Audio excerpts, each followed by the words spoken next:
So, I think if everything's working okay, we should be live, ladies and gentlemen. Looks like we're live. Good, good, good. Okay, here we are. Are we live? Is everything good?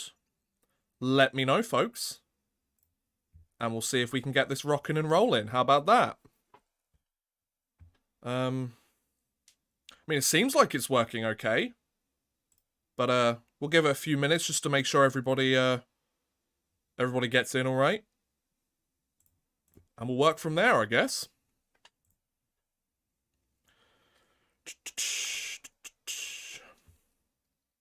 Yes, you are live. Mr. Habs, welcome to the stream. Balin, Anton, hello everyone. How's it going, guys?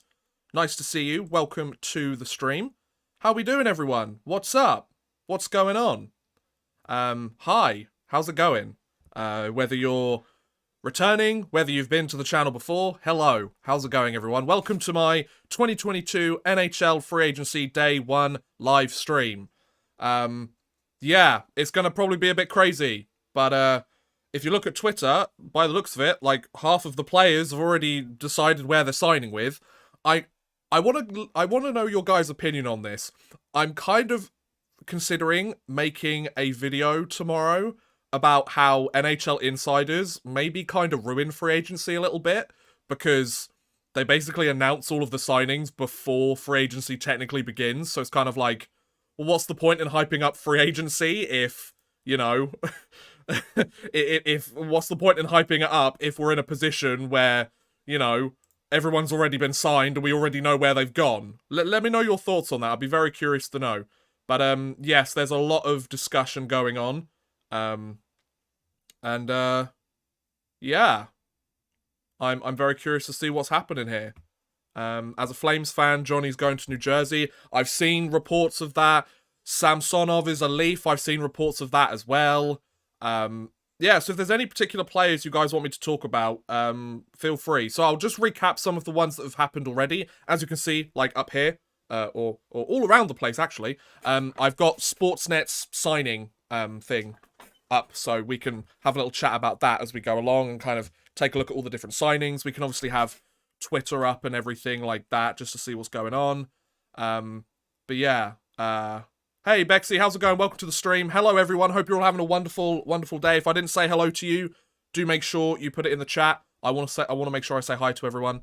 Yes, Pavel Zacha has been traded for Eric Howler. I think that's a move that probably benefits both sides. So I think that works out quite nicely. But let's take a look at some of the signings that have taken place recently. We can talk about trades in a minute. So, as you can see, I've got Sportsnet up here. So, Josh Manson has re-signed with the Colorado Avalanche. Obviously, moved over there in a deadline trade with the Anaheim Ducks. 4 years, $18 million, a cap hit of $4.5 million, 30-year-old right-hand shot defenseman. I mean, that seems like a pretty solid deal to me, if you ask me. I would have imagined that if Manson had gone to the market, he probably would have got just as much, if not more, maybe. Not a huge amount more, because Manson's kind of a middle... he's kind of a middle pair defenseman, really, isn't he? He's not a guy that you would expect to burn it up on the top line, or anything like that. But yeah, he's a solid defensive player. He's a good two-way guy, and he was quite clutch for Colorado during their Stanley Cup run. So I'm not surprised they brought him back. Vinny Hinostroza has gone back to Buffalo. Well, they need players. And Hinostroza had a pretty decent year. Evander Kane's probably the big one, I think, at the moment that people are discussing, besides Malkin, which we'll go into in a minute. So Evander Kane has re-signed with the Edmonton Oilers. It looked like he was going to test the free agency market, but then he decided, you know what, I'm going to stick around on a 4-year, $20.5 million contract worth an average annual value of $5.125 million a year. 30-year-old, so he'll be 34 by the time the deal's done. Now, because I've made several videos on Evander Kane, I've had a lot of people going back to those previous videos and going, well, look at this odd man rush.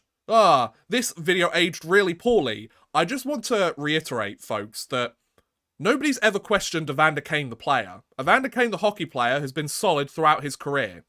Evander Kane the person has raised a lot of questions. So that's why committing 4 years and $20 million to him might raise some eyebrows. Now, don't get me wrong, Evander Kane's a great hockey player. It's all the off-ice issues that have made teams a bit skeptical about wanting to go for him, you know? Nobody's ever questioned, I think, Evander Kane the hockey player. He's a perennial 30-goal guy pretty much every single year, or at least for the last decade or so. I don't think there's any contention as to whether he's worth the money for his on-ice play. But it's the fact of whether he's a distraction off the ice. Now, don't get me wrong. I hope that Evander Kane has moved past his previous issues. I hope that he's figured stuff out and that he can focus on hockey and not causing problems away from the game. I know that's probably easier said than done, but I want to see Evander Kane work. I think most hockey fans do. And I want to see all the kind of off-ice stuff go, because it's just a distraction for both him and his team, and it causes problems later down the line. We saw with his Sharks contract, he didn't even make the end of that deal. He didn't get it traded. He didn't make the end of that deal full stop. So we'll have to see how Evander Kane works out. If he stays out of the headlines off the ice, and if he continues to play at the kind of level he's played at recently, this could be a steal. $5 million a year for Evander Kane, who could, if he's playing alongside a guy like McDavid, he could chase 30, 40 goals every single year, you know? And I wouldn't be surprised if he did. Now, obviously, towards the later end of this deal, as he's getting towards 33, 34, it might be a little bit more difficult, but he's had a lot of time away from the game recently, over the last couple of years, so, you know, if he decides to, you know, if he slows down a little bit, 15, 20 goals, that's not bad, you know?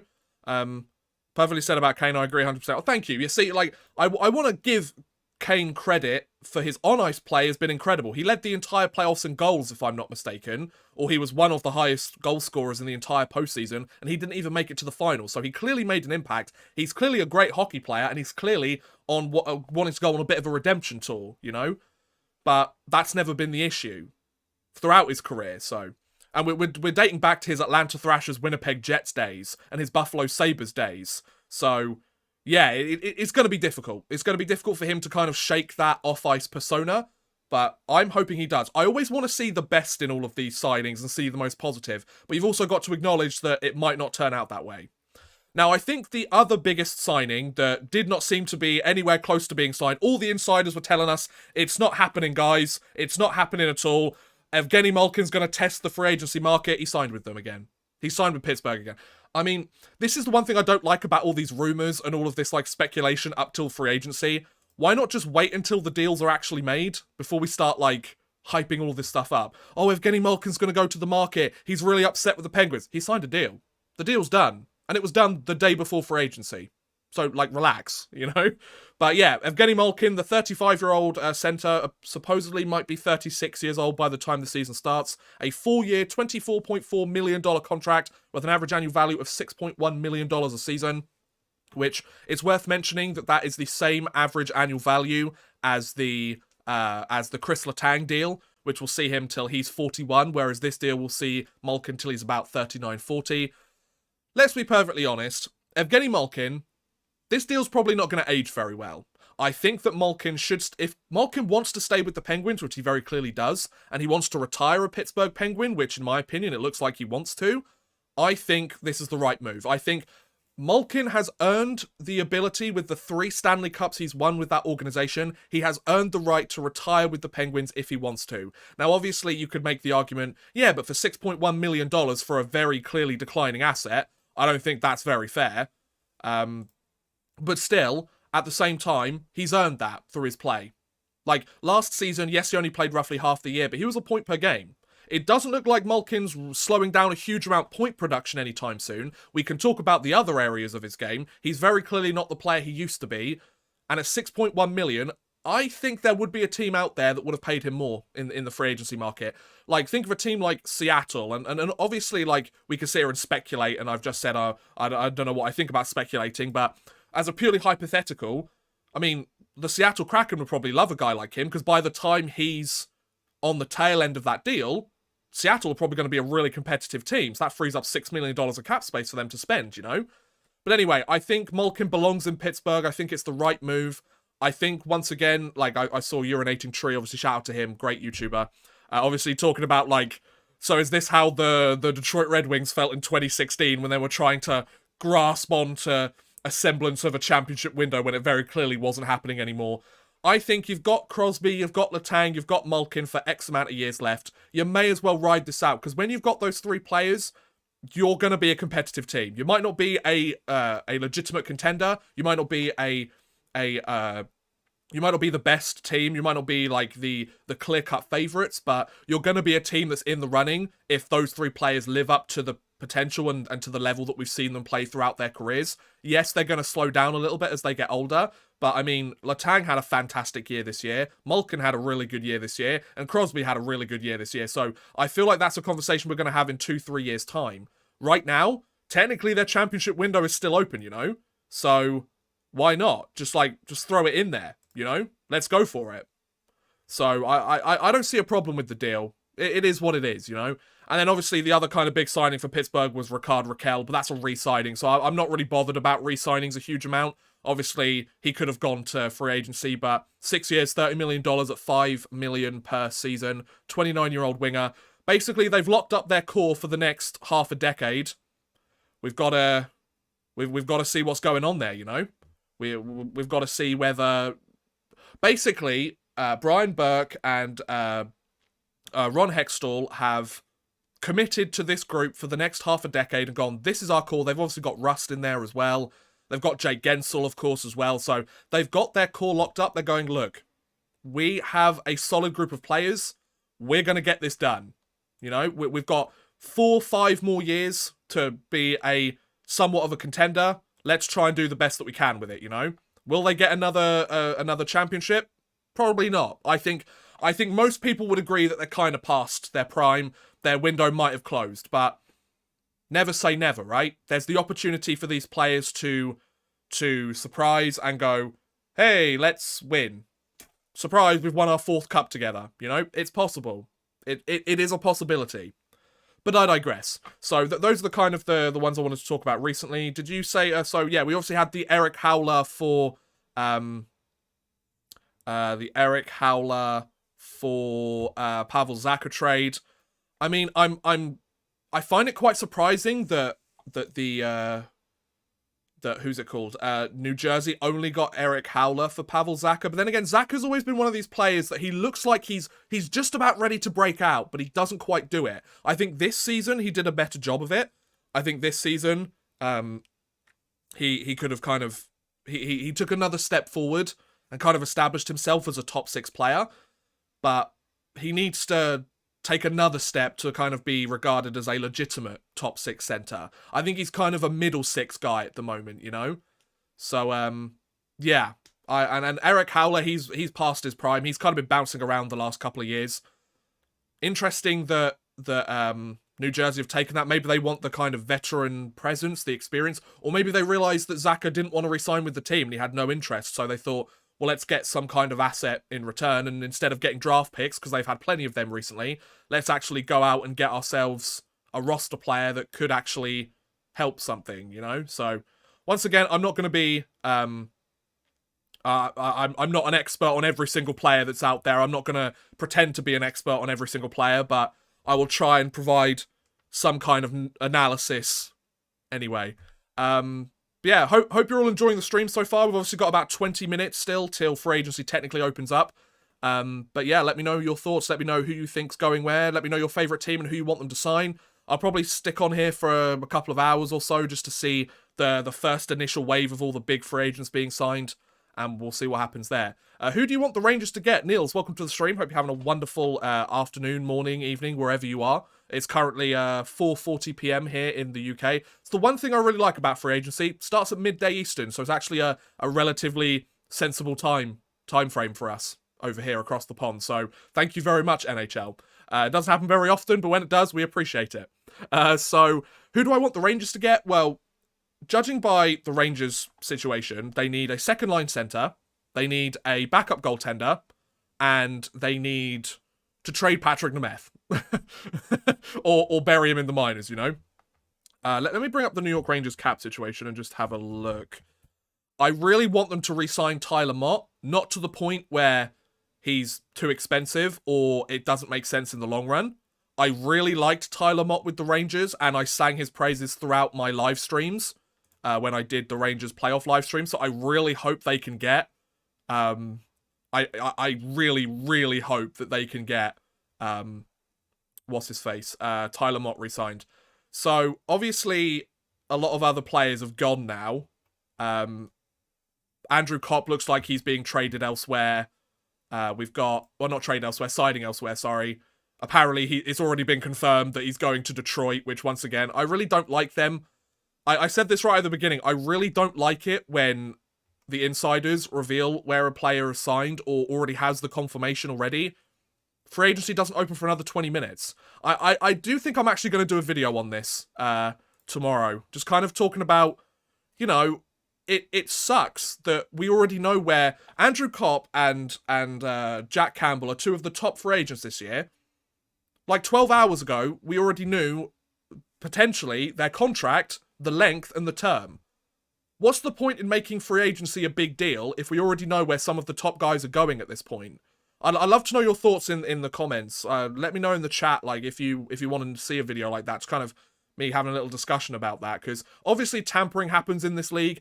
If you sit there and think that these players aren't talking to agents and general managers and other teams before free agency, then I think you're nuts, personally. Like, let's not all be naive and think that it doesn't happen, you know? Like, tampering is very clearly a thing, whether it's legal or not, you know? However, I don't think there's a problem with an insider coming out and going, this team seems to be the front runner, keep an eye on them on free agency. But, like, I don't know. Other than that, if you're saying this team looks like to be the front runner to get this player, that's fine. But if you're saying they're going to sign him to this many years, this much money, and you're like saying that as if it's a fact, and you're saying that it's been confirmed or it's all but confirmed, and they're just waiting for free agency to open to announce it, then I don't want to hear it. I know that, like, we want to hear these reports as soon as they come out, and the whole point about sports media is you kind of have to be first. I just don't... Yeah, exactly. If it's not official, if it's not a done deal before the time, I don't mind it. If they're a front runner or if it's down to a couple of teams and expect them to kind of go for this kind of contract. If you're speculating, that's one thing. If you've all but confirmed it, I don't like it. I don't know. Maybe that's just me. Maybe I'm just picking a battle where there really doesn't need to be one. And feel free to let me know that. But yeah, I don't know. I don't know. It's one of those things where I'm very curious to see your thoughts on that as well. But anyway, so who do I want the Rangers to sign? I mean, I think we need a decent backup netminder. That much is very clear. I feel like defense-wise, I'm quite happy. If we can get rid of Patrick Nemeth's $2.5 million cap hit, that would be wonderful, because it's very clear that he no longer has a space on this roster. I mean, there's been Vincent Trocheck is kind of the hot favourite, apparently, at the moment to go to the Rangers. There's been talks about Kadri. There's been Patrick Kane come up, which I think is ridiculous, and I don't think helps the Rangers at all. Would Kane reuniting with Panarin be great to see? Yes. Does it make sense for the Rangers long term? No. So why do it? Why do it? Go and sign a guy in free agency. And he's not a centre. We have plenty of wingers. If we're going to keep bringing in guys like Kane and Vetrano and Kopp, but we're not actually going to let guys like Lafreniere and Capo Caco try and compete for those spots and earn those spots, why are we keeping them around? You drafted this guy. You've got to give him an opportunity at some point, right? Why bring in Patrick Kane and then bury Caco and Lafreniere on the third line again? Yeah, one of them might play on the first line, but still, like, we want to see these guys get the opportunity higher up the lineups. They can prove that they deserve to be there, and if they're not, then we get rid of them, or we sign them to cheaper contracts, or we find a different avenue, you know? So, I don't know. I do not like knowing where and contracts are placed. Yeah, see, Andrew, that's kind of how I feel about it, you know? Like, I don't mind if an insider says that this team's a front runner. Absolutely. They know what's going on. Like, they have their finger on the pulse. But if you're sitting there telling me what's happening, like, specifically, and where they're being signed exactly, and how much money and how much term, clearly either there's something going on there that shouldn't be, aka tampering, or they've been given permission to go and seek it out, fine. Because let's not forget that teams can give their players or their impending free agents permission to go and talk to teams and talk to players. Which, you know, if they do that, there's no tampering there. They've given them permission. However, if that's the case, don't announce their signing before free agency begins. Because they're technically not a free agent yet, so we shouldn't have any information on that. But maybe that's just me. I don't know. Anyways.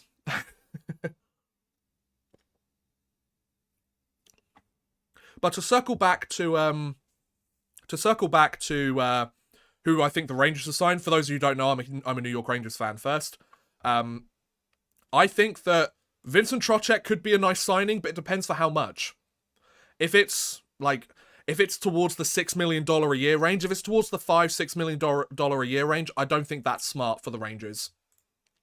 Yes, they need a second line center. Could Philip Heatle step up in that second line center role? I don't know. Potentially, he did have a good postseason, but is that enough of a sample size? I'm not so sure. I'd love to see Philip Heatle. Best case scenario, he did step up and he filled that role with Panarin and Kakko, for example. But will that be the case? We'll have to find out.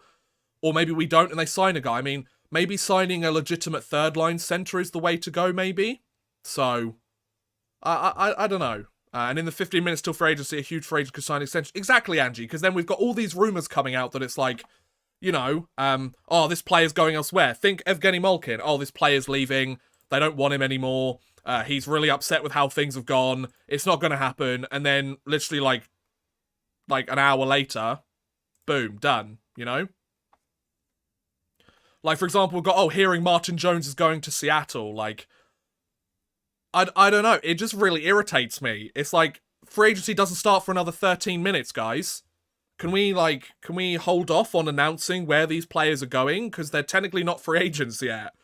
Maybe I'm just old man rambling about this. Maybe old man rush is going off here.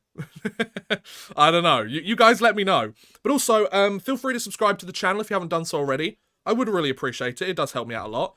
And also, feel free to super chat if you'd like to. You don't have to, of course. The option's there, but you don't have to.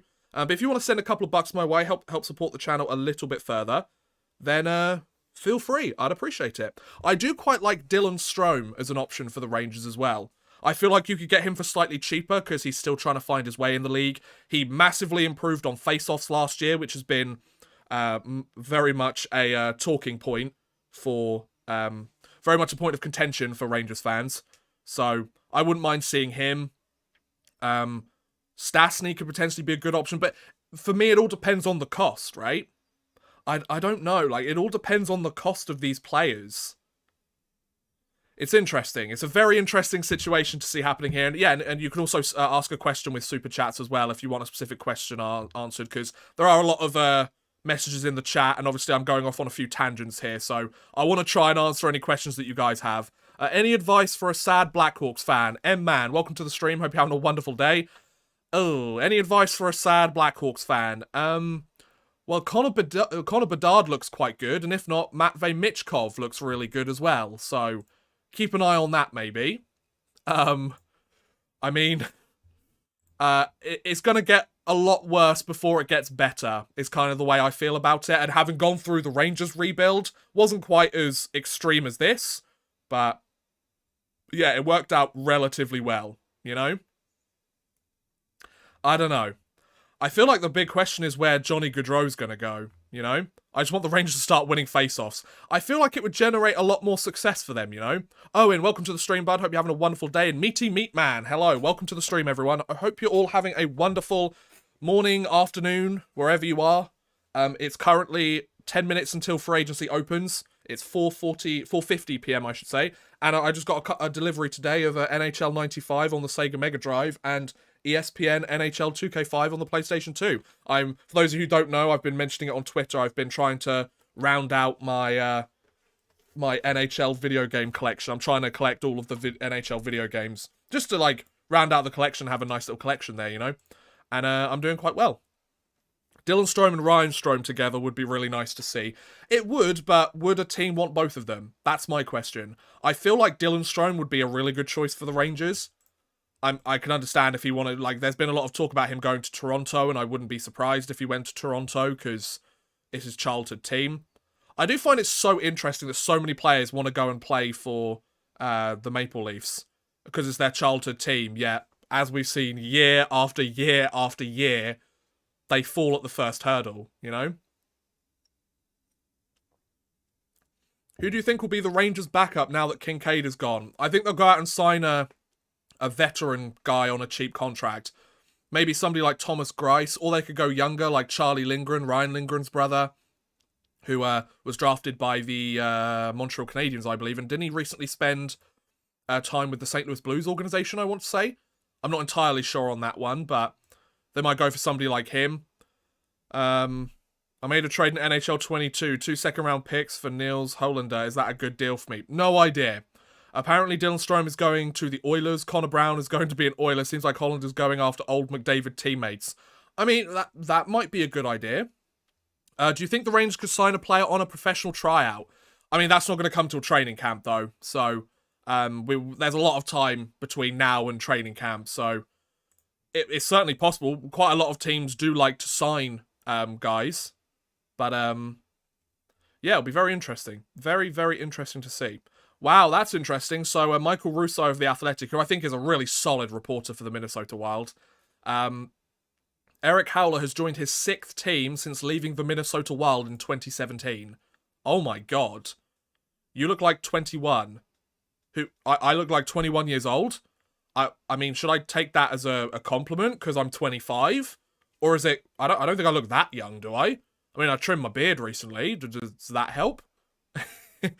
It's the prestige of playing for a storied franchise. True, but storied for all the wrong reasons, I'd make the argument. Like, you know? How about Rittich or Holtby? Well, supposedly Braden Holtby might not play this season due to injuries, and that might be the end of his career, but we'll have to wait and see what happens there. But by the sounds of it, Braden Holtby might be done, especially for this season, so I don't really want to sign a goaltender that might not play this year. And Rittich, he hasn't really proven it for me as a netminder. He's kind of been a tweener guy, you know? Like I don't know, that doesn't really inspire much confidence in me, you know? I have every faith in Chris Drury. I think, apart from a couple of early moves that he's made, apart from some of the early moves he made, Patrick Nemeth, a lot of his more recent moves have been really good. So I feel like Chris Drury and his front office team are going to get the job done. So I have every faith in them. Like the moves he made during the trade deadline helped us get to the Eastern Conference Finals. So I feel like I'd be kind of silly to not trust his opinion. I know a lot of people are saying, oh, well, he was only promoted to the role because, you know, James Dolan was causing problems everywhere. But at the same time, oh, Aiden, thank you so much, man. Thank you so much for the £2 super chat. I will get your question in just a moment, bud. But Chris Drury was a guy that has been on several teams' radars as a GM for a while now. He's been an assistant GM and been with the Rangers organization for quite a while. And the consensus was that if the Rangers weren't going to promote him, he was going to get a GM job elsewhere in the league. So it's not as if he was a guy that just came up because of all the kind of roster upheaval last season. He was a guy that has earned his stripes, you know? But yeah, Aiden, to answer your question, where is Johnny Hockey going? Well, the two places that have been very, very clearly hinted at or rumoured at or claimed is the Philadelphia Flyers and the New Jersey Devils. Well, the Flyers don't have the salary cap space to sign him right now, so unless they can, you know, move about $10 million in salary very, very soon, I think it's highly unlikely that they, you know, they sign him. And then the New Jersey Devils, because obviously Johnny Gaudreau was a big Flyers fan growing up. He grew up in Philadelphia, I believe, or he was a huge Flyers fan regardless. And New Jersey is close enough to Philly, you know, he's much closer to home than he was in Calgary. So, you know, maybe it's a choice that he goes to New Jersey. He's got some solid centers there, obviously, in Hughes and Hischier. Makes them a much more dangerous team than they are right now. So the only problem is for them is goaltending. I mean, they've got Mackenzie Blackwood and Vitek Vanacek, don't they? So that's good. Like, that's a decent tandem. If you put a solid squad in front of them, that's a decent... I feel like they could potentially compete for a wildcard spot with a group like that. And, you know, maybe it's a case of Gaudreau helps Hischier or Hughes break out a little bit more and vice versa. So, yeah. I think the Johnny Gaudreau to New Jersey could make a lot of sense. Oh, he was born in New Jersey. Oh, sorry, my bad then. I know he grew up a Flyers fan, but if he was born in New Jersey, then going home might be the right option for him. And they're a team that could probably, you know, come in and give him the money that he wants. Because by the sounds of it, the Calgary Flames did everything under the sun they could possibly do to try and get him signed. But at the same time, you know, if he doesn't want to re-sign, he doesn't want to re-sign. So that's that, you know? So yeah, I really hope that the Rangers re-sign Tyler Mott, though. He was such a good fourth-line player for us. Like, he's the kind of guy that you win a postseason with, you know? Obviously, he's never won a championship before, but it's kind of depth players like that are willing to do the things that the star players aren't. That's a lot of fun. Yeah, 4 minutes to go. Damn, it's getting close now. So yeah, I hope you guys are all enjoying the stream. Feel free to subscribe to the channel. I would really appreciate it. It does help me out a lot. You can also super chat like Aiden did, which thank you very much for the £2 super chat, bud. Much appreciated. You don't have to super chat at all. If you don't have the money, you don't want to, you're like, who is this chubby boy? I don't care. I ain't giving you money. That's fine. I mean, I'm not your boss. I'm not your dad. Do what you want. But the option is there should you wish to. So feel free if you want to, or don't if you don't. It's up to you. I'm just refreshing the page to see if there's any more announcements of extensions or anything. Nope. Josh Manson still seems to be the latest one as of right now. Wow, we've got quite a lot of people here, so it's very nice to see you all. I'm probably going to chill here for a couple of hours.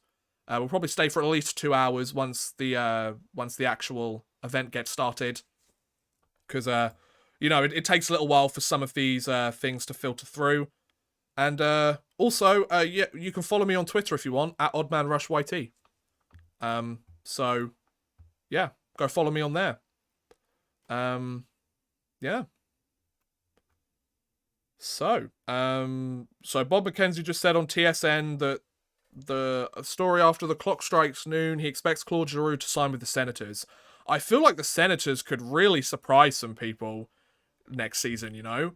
Like, they're gonna appear out of nowhere. They've got Alex DeBrincat. They get Claude Giroux. They've got a solid young core of decent players. They've gotten rid of Matt Murray. They've got themselves Philip Gustafsson, didn't they? They got themselves Cam Talbot, didn't they? So they've got a new starting netminder who, yes, he's not the best starting netminder in the league, but, you know, he's still a pretty solid guy. He's better than Matt Murray has been over the last little while, I would argue. So Cam Talbot, you got Cam Talbot there, you got DeBrincat there, you got potentially Claude Giroux there. Like, that's going to be a solid team, if you ask me. Obviously, I don't think they're going to be a President's Trophy contender or anything, but I feel like they could compete for a wild card spot with that kind of move. I think it could be a really good idea for them, to be honest. I'm just looking at Twitter, seeing if there's anything else been announced, but we've got 1 minute to go, guys.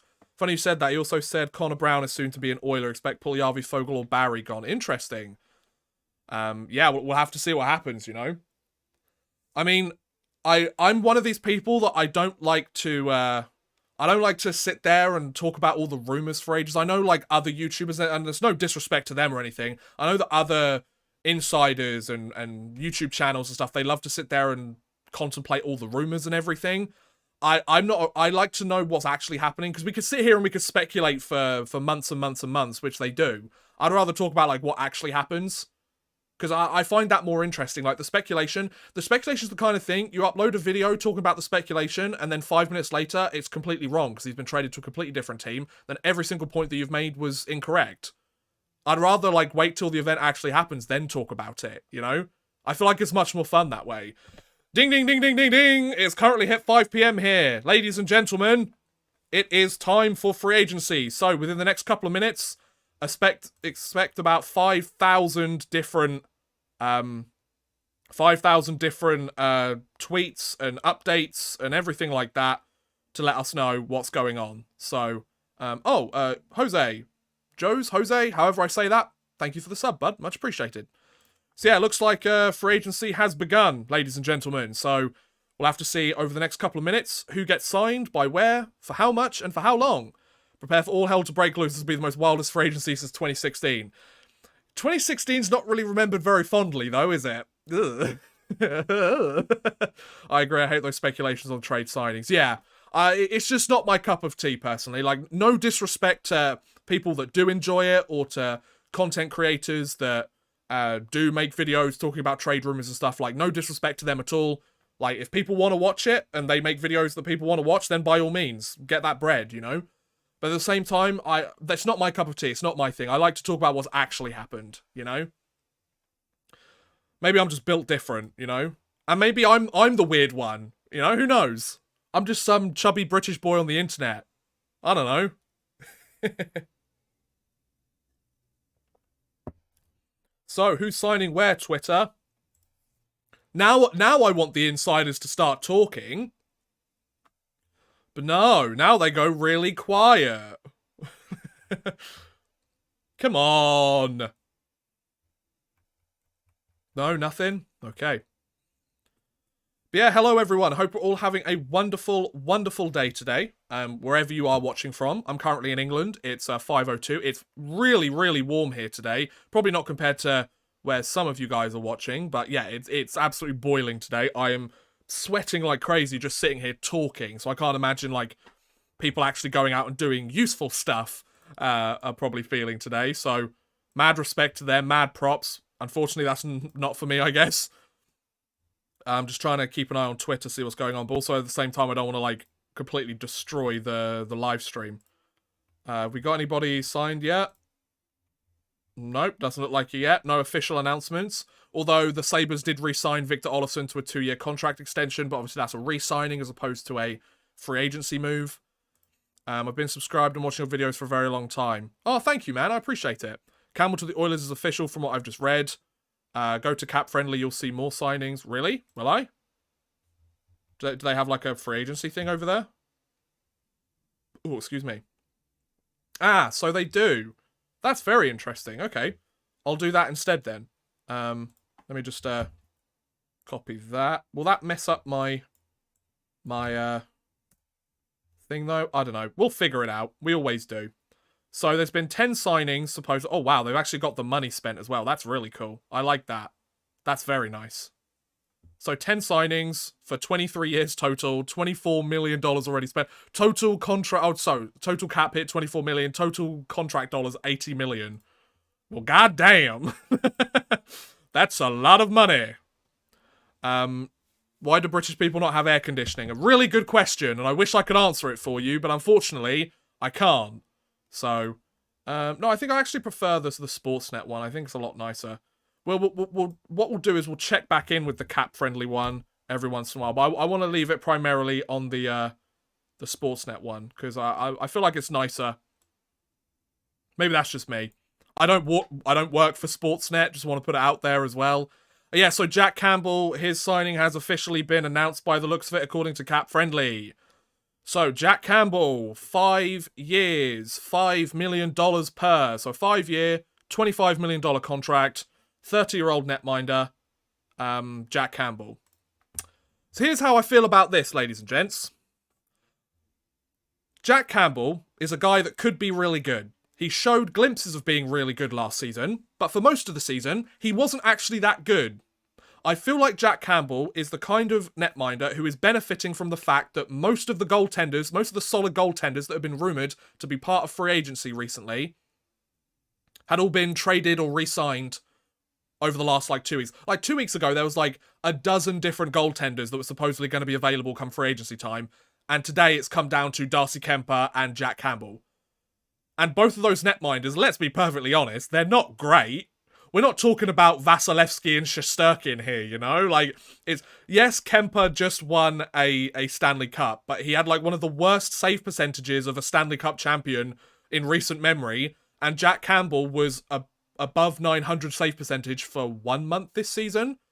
That doesn't exactly scream confidence. I mean, don't get me wrong, I would absolutely love to see Jack Campbell do well with the Oilers. I'd love to see the Oilers go on a bit of a deep playoff run and, have a good run of it, However, is Jack Campbell giving him $5 million a year for the next half a decade? Is that the way to do it? I don't know. I'm not so sure, guys. Let me know your thoughts. I mean, in terms of the goaltenders available, they could have done far worse. But then again, I feel like you've paid a premium. I feel like $5 million for a guy like Jack Campbell. I know that he's probably worth that right now, but I would make the argument that he had more underwhelming months this season than he did great seasons. Yes, he was an all-star, but after the all-star break, he kind of sucked. So, is that really the guy you want between the pipes for the next half a decade? why not explore a trade? Maybe they did explore trades and nobody wanted to trade with them. I don't know. It's tough because I can see that Edmonton have been kind of placed in a bit of a box here. And also, isn't Stuart Skinner supposed to be like their netminder of the future? I don't know. Like, you guys let me know. I'm not entirely sure on that, but I feel like Skinner's been hyped up as kind of the future netminder. You're signing a goalie for half a decade. Are you expecting Skinner to pan out or what? Because $5 million for half a decade, that would tell me that maybe they're not expecting him to pan out or they're wanting a contingency just in case. So Ian Cole has signed with the Tampa Bay Lightning. So Ian Cole of the, apparently unconfirmed. Oh, Claude Giroux also has supposedly signed with Ottawa for 3 years, 6.5 mil. Oh my god. Claude Giroux, get that dollar, son. Then Ilya Samsonov has supposedly signed with the Toronto Maple Leafs at $1.8 million. That's a good signing for Toronto. So it looks like their core's going to be, their goaltending duo is going to be Matt Murray and Ilya Samsonov. Both guys, I think, have something to prove this season. They're both guys that, you know, they have come off some kind of underwhelming performances recently. But I think that could actually, it's kind of a potentially high risk, potentially high reward. Because with Samsonov, it's a 1 year contract? Yeah, 1 year contract. So you get a good season out of him, he's going to want a raise. If you get a decent season out of him, you could probably get him for the exact same next season. He has a terrible season, it doesn't work out for the team, and they can move on from him next season. So I feel like that's a smart signing for Dubas and the Maple Leafs. I actually quite like that deal. Claude Giroux, I mean, him with Alex DeBrincat is probably going to be quite fun. But let's not forget that Claude Giroux is 34 years old right now. He's going to be 37 years old by the end of this deal. It's very clear that he wanted to go home to Ottawa. He gets almost $20 million from this deal. 3 years, 19.5 mil, 6.5 mil cap hit. So he gets the money that he wants. He can play center, he can play right wing. I just feel like maybe this is his final contract in the NHL. I could see him signing later on if he still plays well, but he's not going to have the supporting cast that he did in Florida, let's be clear on that. So, and he's probably not going to be winning a cup anytime soon. So if Claude Giroux, if the choice was chase another championship or secure the bag and go and play at home, I can understand why he made the choice to go and play at home, but don't expect a championship then. And then Ian Cole, a 1 year, $3 million contract. He played with the Avalanche last season, didn't he? That's an interesting signing, because I assume that's to replace Ryan McDonough. And they got him for about half the money. He's 33 years old, but Ian Cole, he's won some championships, man. He knows how to get that cup. So not a bad move at all whatsoever. We'll just refresh both these pages to see if there's any other. Marco Kasper has signed his entry-level contract with Detroit. No surprise there. I love how they waited till the first day of free agency. I love how Ottawa hasn't signed a player on Sportsnet's one, but they'll get there eventually, guys. Don't worry. I'll leave the cap-friendly one up for now then. That seems to be the quicker one. I like Ottawa this season to bring Cat and Giroux. Yeah, they should be a lot of fun. They should be a lot of fun together. But makes sense for Detroit. Yeah, I think that signing by Detroit is really good. Did Ottawa become great? I mean, I don't want to speak ill of somebody that's just passed away, but maybe it just took Melnyk not being here anymore for Ottawa to actually kind of figure things out. Maybe he was the one holding them back. I don't think that's a ridiculous opinion, you know? Now, I like Ottawa's signing so far, but let's make it abundantly clear. I don't think Ottawa is a perennial cup contender now. I think they're a wildcard team now, which is far better than they were recently. But, like, they still have some steps to take, you know? I mean, that's not a bad thing. They've clearly taken some clear steps forward. Like, you've got Norris, you've got Batherson. Yeah, I think they could potentially surprise a lot of teams. I think you're right, guys. I think the Senators could come out and be like, hey, we're a good team now. Try and beat us. And then everyone goes, okay, we'll try. And then they don't do it. So, nice job. I think Pierre Dorian's doing a good job there. I think this is kind of the first real example of him being able to run that team by himself. Or with no outside influence. Or no serious outside influence. Because by the sounds of it, the Melnyk family, the Melnyk sisters are still very much involved. But I don't think they're involved to the extent that Eugene was. So, Norris is an RFA. But if they've got the cap space to get him signed, right? How much cap space does the Ottawa Senators have now, then? That's something worth looking up. So, say Ottawa have signed these players. I want to look at their cap-friendly. Senators cap friendly. Let's take a look at the Senators. Yeehaw. It goes for their players and for their only office French Canadians only. Yeah. Support for Ottawa to take the next step and with some proven players that way. Yeah, absolutely, guys. Yeah, I agree. So supposedly they have $15 million in cap space. They've already got Giroux on there. So $15 million in cap space. They've got Brady to Chuck. Oh, a line of Brady to Chuck, Claude Giroux, and Alex DeBrincat. That's a fun first line to watch. Then you've got Batherson, Connor Brown, Austin Watson, Tim Stutzler, obviously. Maybe he plays on the second line. So, yes, then you've got, they re-signed Matthew Joseph, they re-signed Josh Norris because they've got $15 million in cap space. They could actually have a really good top six there.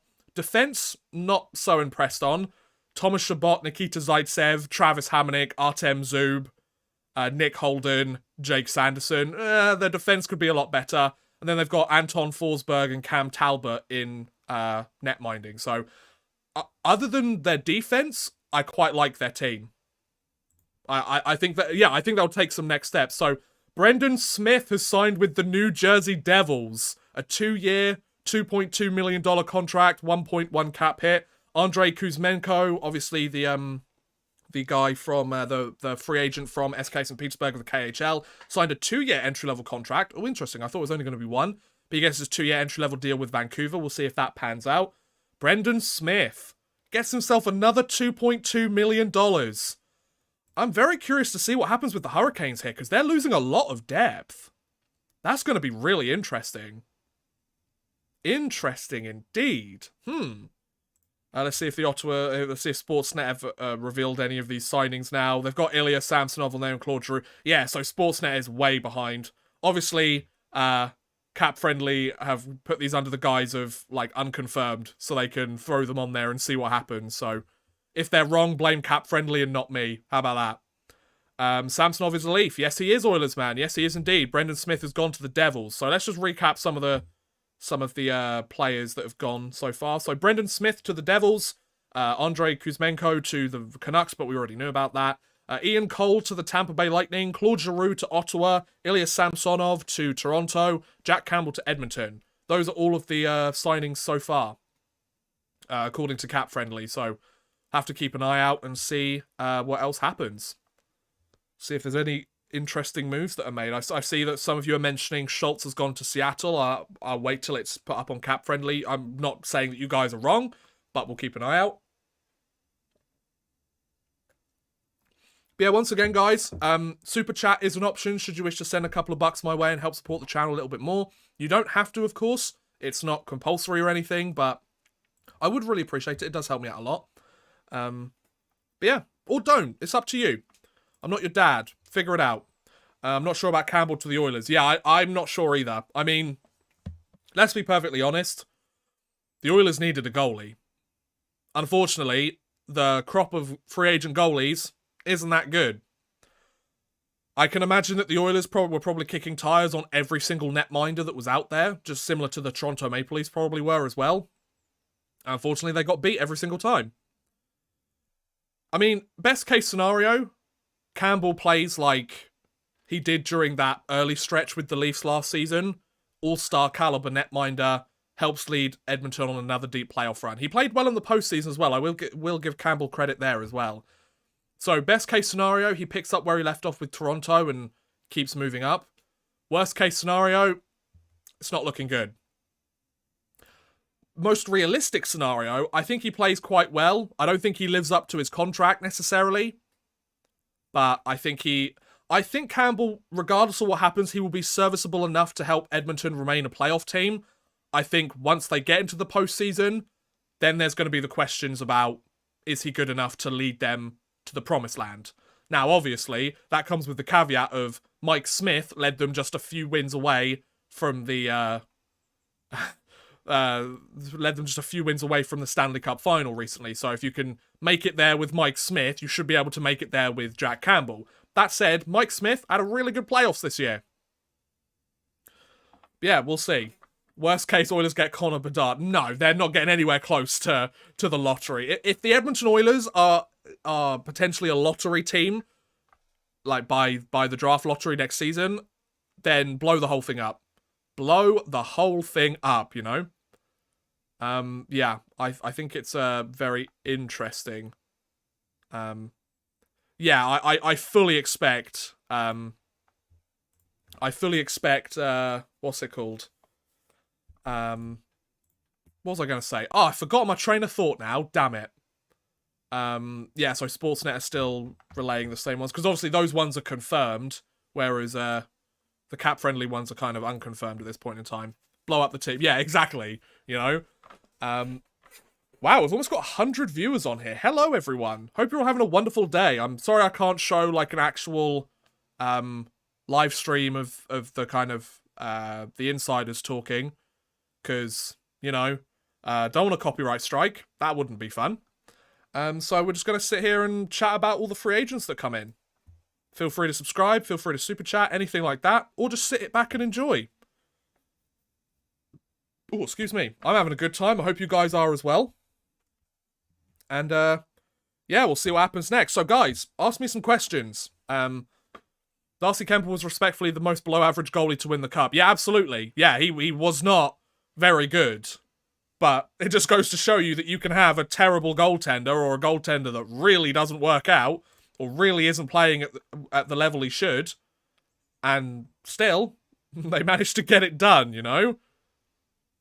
I mean, that gives some faith to the Edmonton Oilers, right? You know, hey, you know, Darcy Kemper was pretty underwhelming during the playoffs, but he had such a strong team in front of him, he got it done. He made the saves when he needed to at the end of the day, you know? Yeah, David Trocheck has signed his entry-level contract as well. I mean, not surprised there. I don't think anybody is. Eric Howler was traded. Yes, I'm aware. I spoke about that earlier. I'm in shock. The Sportsnet feed isn't geo-blocked? Wow, okay. Interesting. Thank you for letting me know, Anthony. I mean, to be fair, I don't think I necessarily need to watch it. Eric, thank you very much for the sub, buddy. Much appreciated.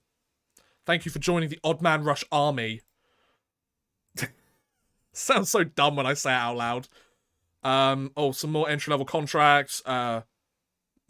Matechuk, however you pronounce his name. Another Columbus Blue Jackets guy signed his entry-level deal. Not surprised. Coming from an Avs fan, I think Darcy did pretty good, but you can respect the fact that some of you don't think he's good. Yeah, he did the job when he needed to. Did Darcy Kemper go above and beyond to help his team win? No. Was he the worst goaltender of all time? No. Did he make the saves when he needed to? Yes. Did the team step up for him when they needed him to? Or he needed them to? Yes. So, wow. Oh my god, we've had points here where we've hit over 100 concurrent viewers. Wow, thanks for tuning in, guys. Much appreciated. Thank you for stopping by. Let's try and get it over 100 again. Let's keep it going at over 100. That'd be so awesome. Thank you so much, guys. Yeah, I'm having a great time talking free agency with you guys, so keep your questions coming, folks. We had Nero. Welcome to the stream. Hope you're having a wonderful day. What do you think about the Flyers? Very good question. What do I think about the Philadelphia Flyers? They're a train wreck. I have no idea what they're doing. They've got Rasmus Ristolainen and Tony DeAngelo, two right-hand shot defensemen who do not play defense, and you've got a coach, John Tortorella, who likes to play defense, who likes his players to make the effort defensively and block shots and get in those passing lanes. Either Ristolainen and DeAngelo are gonna far surpass any expectations that anybody could have had. They end up playing some really solid defense, they get the job done, and, you know, they surprise the hockey world, and Philadelphia, they're a competitive team again. The more likely scenario, this probably goes really poorly. I want it to go well. I always want to root for the best in everybody. I always want to root for the best for all teams. Curtis Lazar has signed with the Vancouver Canucks. 3 years, $3 million salary, or $3 million value. So a $1 million cap hit for the next 3 years for Curtis Lazar. Curtis Lazar's just been a guy that's never really found his footing. He's found his footing in a kind of bottom six role that it looked like, considering where he was drafted as well, there was a lot of talk about him potentially being a top six guy, and in kind of all the NHL like video games. He always turned out to be like a solid player, but yeah, to see that he's, I'm glad that he's still in the league. Like, clearly teams think he has some value, and he's a decent bottom six guy, Curtis Lazar. He's very replaceable, judging by the fact that he signed a $1 million a year contract, but $1 million for the next 3 years, that's not bad. He's only 27 as well, so that's really positive. He gets a little bit of stability and a little bit of term on the deal as well, so he's probably really happy with that. But yeah, we'll miss Vanacek in Washington. Excited for DK, though. Yeah, I mean, well, if Darcy Kemper does sign there, which I wouldn't be surprised. Oh, has Kevin Rooney signed to the Flames? You can have him. You can keep him.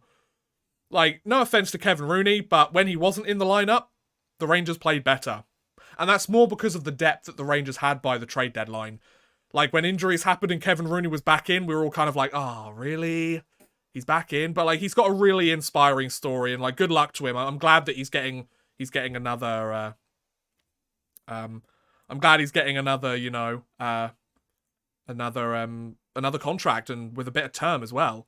Can you compare soccer teams to hockey teams? I'm not really much of a football guy, so probably not, as far as fan-base reputations. Although, I feel like the only one that I could make is an apt comparison. Manchester City are the Toronto Maple Leafs, but with trophies.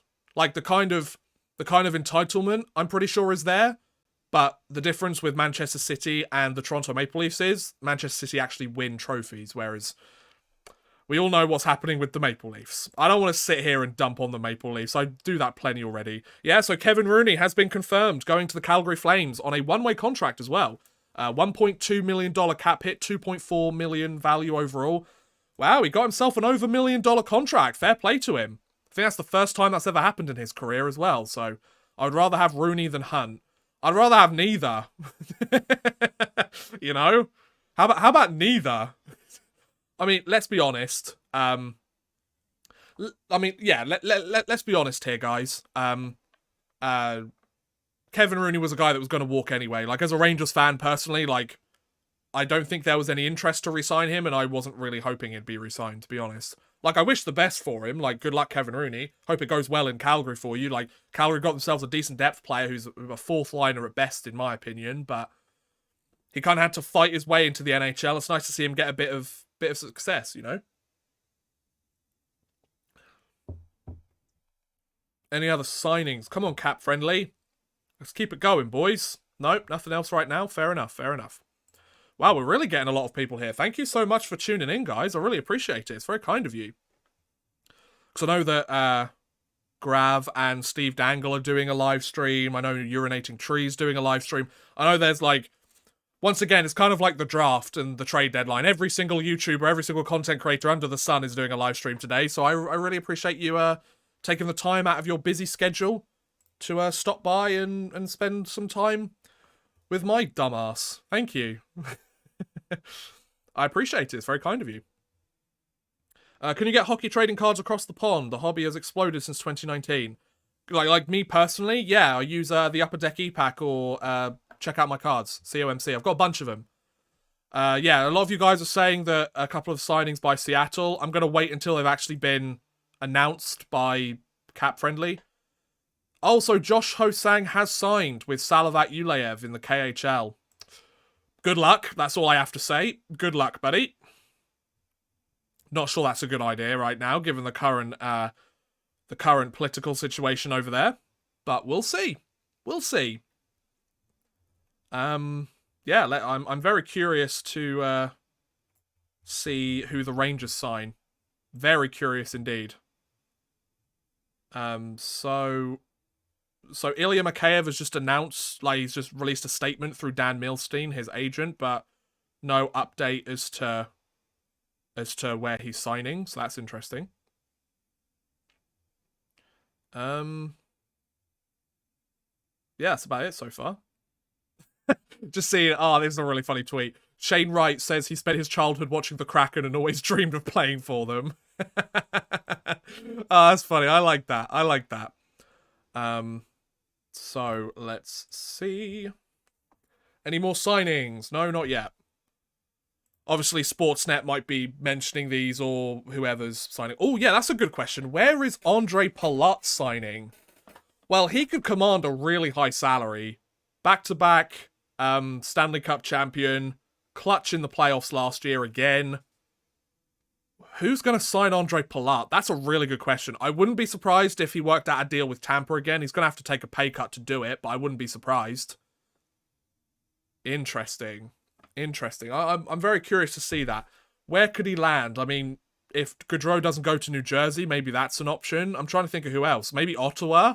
Could you imagine if Ottawa got Palat and Giroux, and then you have Palat, Giroux, DeBrincat on the first line, then Brady Tkachuk, and then whoever else on the Tim Stutzler and somebody else on the second line. That could be pretty solid.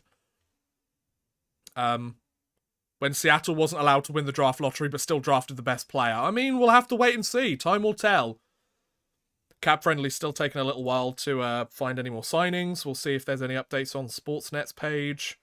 Yeah, I've just got Ian Cole there. Well, they are way far behind. Okay, so yeah, we'll stick to Cap Friendly then. Palat to Red Wings is my guess. They've also signed Andrew Kopp, supposedly 5 years, $5 million. Yeah, I'm probably going to do a video on kind of how I believe that NHL insiders kind of ruined free agency. But maybe that's just me. Robert Thomas signed back with the Blues. Oh, it's official now, is it? 8 years, $8.125 million. Well, based on his performance over the last couple of years, that will probably be a pretty solid contract for them. Especially when the cap goes up in a couple of years by potentially $5-10 million. There you go. Senators are making the playoffs for sure, probably at least. I mean, I wouldn't be surprised if they were in a wildcard spot next year. The thing about the Senators, I like the moves they've made, both goaltending and forwards. Their defense sucks. Ottawa's defense is terrible. Like, you've got Thomas Chabot, who's the only solid guy for them, in my opinion. Like, Artem Zub is okay, he's solid, but he's a third-pair guy at best. Jake Sanderson, is he a guy for them? I don't know, personally. Maybe he is. Wow, interesting. So the Ottawa Senators, they have $3.5 million in buyouts for this season, just under 3.5 for the next year, and then every year after that, they have roughly $1 million, except for 1 year where they have cap credit. So very, very interesting to see what happens here. Very curious to see what takes place. Yeah, Marco Kasper signed his entry-level deal. Yep, Claude Giroux's already gone. Not seeing anything else exciting right now. Trocheck to New York Rangers. Really? Has that actually been confirmed? Is that happening? I mean, we'll have to wait and see what happens. I'm still checking Cap Friendly. That's going to kind of be my source. What is this website? This website is Cap Friendly. Cap Friendly. So, at the moment, there's currently been 19 signings for 44 total years. The cap hit of $42 million, but the total contract dollars, $121 million have been spent. Will we get to the $1 billion mark? I mean, free agency's been going for 30 minutes by this point, but at this point in time, we're in a situation that, yeah, we've got a situation here where, you know, what's it called? I've lost my train of thought completely. I keep doing that, man. So many thoughts running round me head. What do you think about the Ducks? Let's actually take a look at the Anaheim Ducks. That would be a really good idea. Because I mean, I feel like I like some of the moves that they've made recently, but I actually need to look at the moves they've made. I mean, it's very difficult to keep track of 32 different teams. $39 million in cap space. They have Adam Henrique, Maxime Comtois, Troy Terry. So Terry, Jones, Zegras, Mason McTavish will probably make the jump this year. So yeah, they need some more. They need some more players, but they've got $40 million to try and make it work. Fowler, Shattenkirk, Drysdale. They've got a couple of guys. Obviously, Silverberg will hopefully come back soon. They've got John Gibson in net. So yeah, I mean, they've got a bunch of cap space. It's just a question of where. It's just a question of who they sign, really. So many years for Trocheck. He's 29 as a Rangers fan. I don't love it. Well, I mean, if that's the case, however, Nazem Kadri's 31. So that doesn't help either, because Kadri's going to want a 7-year deal. Kadri's definitely going to want a 7-year deal. So, I mean, I'd rather get a guy that's a couple of years less. Okay, so Cap Friendly has just updated it. Vincent Trocheck, the 28-year-old, has signed a 7-year contract, 39.375 mil, with a cap hit of 5.625 mil. Interesting. Now, I will say that he's not the flashiest name out there. He's not going to be the guy that Rangers fans are like, oh, wow, you got Trocheck, Kadri was out there. All these other players, Patrick Kane, you could have traded for him. I actually think this might be an okay signing. I'm not too sure I like the years. Although he's 28, so the deal ends when he's 35, right? Could be worse. And especially if the salary cap goes up significantly like it's expected to, within the next couple of years, that could essentially pay for the majority of that contract. So, you know, you could say that about a lot of different situations, and maybe it's not the best analogy to use, but still, it's worth mentioning. So yeah, my favourite team, the New York Rangers, get Vincent Trocheck. The one thing I will say about Trocheck, he's a solid two-way player. He's really good on face-offs. I think his career face-off percentage is 53%, which is actually really difficult to find. For $5.6 million, he gets to play with Panarin and Capo Caco. I could see his point totals improving. And yes, is he better than Ryan Strome? You could certainly make an argument that perhaps he's not. But if we see that Ryan Strome signs for more than $6 million, I don't think this is a bad deal, you know? Because, let's be perfectly honest, yeah, at least you know what you get with Vincent Trocheck. Trocheck's the kind of guy, you know he's going to be a solid two-way guy. He has offensive upside as well. Let's not forget that. Let's take a look at Vincent Trocheck's numbers over the last few seasons. Because I feel like that's going to be really important to know. Because, you know, it could be a situation where it's like, actually, he's solid, you know? Let's take a look. So, Trocheck, in the playoffs, he had 10 points in 14 games. He has 16 points in 33 playoff games, so he steps up during the postseason. He had 51 points in 81 games last year, 21 goals as well. He's a 20-goal scorer. He scored 43 points in 47 games the season before. So, you know, like, he was almost a point-per-game guy less than 2 years ago. He scored 38 points in 60 games, split between Florida and Carolina the year before. I don't think that's a bad signing, you know? I think it could be a lot worse. And look at if we look at his face-offs percentage last season, 54%. The season before, 56%. The season before that, over 50%. He's been over 50% on face-offs, which is something the Rangers have had to improve significantly, and they get their guy. Is it good that they signed him for that much money? Maybe not. Maybe not. But unfortunately, it's free agency, and you have to pay a little bit more for free agents. I mean, Kopp and both Andrew Kopp and what's his name? Both Kopp and Strome both proved that they couldn't really win face-offs as much as you wanted them to, and they both wanted to explore the market. So it is what it is. Nicholas Aube-Kubel, the guy who dropped the Stanley Cup with the Colorado Avalanche, he signs a 1-year, $1 million contract with the Toronto Maple Leafs. So the Leafs add themselves a little bit of depth. I must admit, I do quite like the moves that Toronto are making. Apart from the Matt Murray contract and the Matt Murray trade, which kind of raises a few eyebrows, if I'm honest, I do quite like the moves they're making. Other than that, I think they're putting together a pretty strong team. They're getting guys on cheap contracts that, you know, have something to prove, want to kind of take the next step in their careers, and yeah, I think that's pretty good for them. I think Toronto are making some good moves. They've already got the core signed up. They just need to kind of figure out the edges, you know? What's happening to Vetrano? Haven't heard anything yet, as of right now, according to Cap Friendly. I see some of you guys mentioned Andrew Kopp. So let's say Andrew Kopp, this deal has gone through. $5 million, 5.625. That's exactly the same deal as what the Rangers got with Trocheck, but with 2 less years. So I could see some Rangers fans being like, well, why didn't we just re-sign Kopp? You get him for 2 less years. If we were going to go out and get Trocheck for this much money anyway, you may as well have got Andrew Kopp. Andrew Kopp was good offensively, and yeah, he played on the wing for the most part as well, to be fair.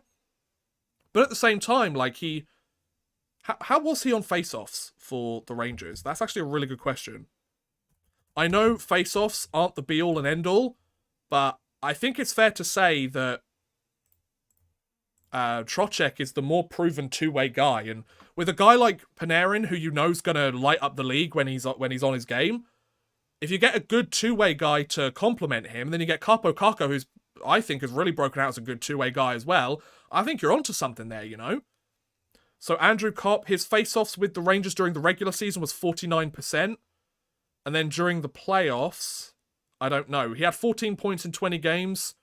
He had a shooting percentage of 14%. So I can see why some people might be upset that the Rangers could have got Kopp for 2 less years for the exact same amount of money. But at the same time, if Kopp decided that he wanted to go home, then you can't keep him, you know? Like, if Kopp got it in his mind that he goes, I liked playing for the Rangers, I enjoyed being with them, but I want to go back to Michigan where I grew up, then no amount, you're going to have to overpay for him. And chances are the Rangers would have put themselves in an even greater hole if they did so. So I'm not too upset with the deal. So the Rangers currently have $4.5 million in cap space for this season, including the Trocheck deal. The Trocheck deal's been added into that already. He actually becomes the 4th highest paid forward on the roster. I think Trocheck could be a good addition for the Rangers. I'm actually quite happy with that. Now, next season, the Rangers have supposedly projected cap space, $17 million, and they'll have to re-sign Philip Heatle, Lafreniere, and K-Andre Miller. I feel like you could potentially do that. Get them on some bridge deals, figure it out. I think they've given themselves a lot of flexibility there, you know? And yeah, that's a really good point. Vincent Trocheck did play with Gerard Gallant in Florida. I forgot about that, Niels. That's a really good point, actually. So there is a bit of familiarity there. So hopefully his transition to Broadway isn't as extreme as it potentially could be. That's a really good point, actually. I didn't think about that. But yeah, it's very interesting to see what happens here. Very, very interesting indeed. Yeah. So once again, guys, if you are enjoying the stream and you haven't done so already, do feel free to subscribe to the channel. I would really appreciate it. It does help me out a lot. And also, feel free to send a super chat if you'd like to send a couple of bucks my way, help support the channel a little bit more. I would really appreciate it. It does help me out a lot. And, you know, it helps the channel tremendously, you know, helps me keep doing this as a full-time thing. If you don't want to, I completely understand, but you're able to ask a question, you're able to show up all nice and wonderfully on the screen when it happens, so feel free to consider it. If you don't want to, I get it, it's fine. So I'm going to get rid of the Sportsnet tab, because they're very, very far behind on all of this, by the looks of it. But yeah, I'm really enjoying this. This is very interesting to see where all these players are going. I think, so far, a lot of these moves have actually made sense. Like, Kopp going to Detroit, I feel like in a year or two, Detroit's going to be so deadly. Once Sider and Raymond have kind of figured out their way in the league, obviously they've had fantastic rookie seasons, but once they've got a bit of seasoning behind them, I think Detroit will be a powerhouse. Then Robert Thomas getting his extension, Trocheck going to the Rangers, you've got Brendan Smith going to the Devils, Ian Cole going to Tampa, which I think is a really interesting move, Claude Giroux going to Ottawa. So far, a lot of these trades actually, or not trades, deals, a lot of these signings, I think make a lot of sense for the teams that are signing them. There hasn't been any contracts so far since free agency began that I've thought, that's really, really interesting, or that's a terrible deal. Of course, once again, it's very much a situation where, you know, you're going to have to overpay for players in free agency. But unfortunately, that's the way it goes, you know? So yeah, Andrew Kopp is still the highest player up there. So we'll have to wait and see as to what happens with the next few batch of players. Yeah, apparently the Blue Jays just fired their manager. So there you go. Enjoy. So take from that what you will, folks. I'm not really a huge baseball guy. I don't mind watching it live, but other than that, I feel like it takes way too long, you know? Yeah. So, any questions, any thoughts, any intel on Rudolph Balcers? No idea. Haven't heard anything. I'm not an insider, so I wouldn't know. I'll check Twitter, see if there's any other updates. Yeah, according to, for the Trocheck, surprised they were willing to go that far on the years, but was probably the only way to keep the average annual value in their price range, so understandable. Andrew Kopp lands in Detroit. Apparently Nashville and Pittsburgh were interested in Andrew Kopp. How would have Pittsburgh afforded that? Interesting. Yeah, so I'm feeling quite good about Trocheck going to the Rangers. Yeah, I think it's a pretty good signing, all things considered. Cap friendly, any more signings for us boys? Nope, not quite yet. Nothing as of right now. Twitter doesn't have anything as of right now. Not seeing anything crazy happening yet. I actually want to look at the Detroit Red Wings cap friendly, because I want to see what their situation is now and see what their team is like, because I could imagine it's very interesting. McDavid on waivers. Again? So the Detroit Red Wings supposedly have $25 million in projected cap space, right? And that's including Andrew Kopp's deal already being in the books. So they basically have a 1-2 punch of Dylan Larkin and Andrew Kopp. Apparently, the Red Wings are wanting to lock Dylan Larkin up to a contract extension in the near future. So Larkin and Kopp is your 1 and 2. Not bad at all. Then you got Jacob Vrana, Tyler Bertuzzi as wingers. You've got, obviously, Lucas Raymond as a winger as well. Philip Zadina as a winger. You got a lot of solid young players there that could really step up. Pia Suter could have another strong year. Defensively, you've obviously got Moritz Seider. You've got Steven Kampfer, which is an interesting move. He'll probably be a bottom pair guy. Philip Hronik. Defensively, the Red Wings need to figure things out. That obviously Seider has been a really good pickup for them, but other than him, there hasn't really been anybody. And then goaltending, they've got Ville Husso and Alex Nedeljkovic, I should say. That's a pretty solid tandem for them. Robbie Fabry is obviously injured at the moment, so once he comes back from injury, I feel like it's kind of similar to Ottawa. I mean, I think the Red Wings are better than Ottawa. Ottawa's roster is right now. But I feel like Detroit have a really good forward core, a really good up-and-coming forward core.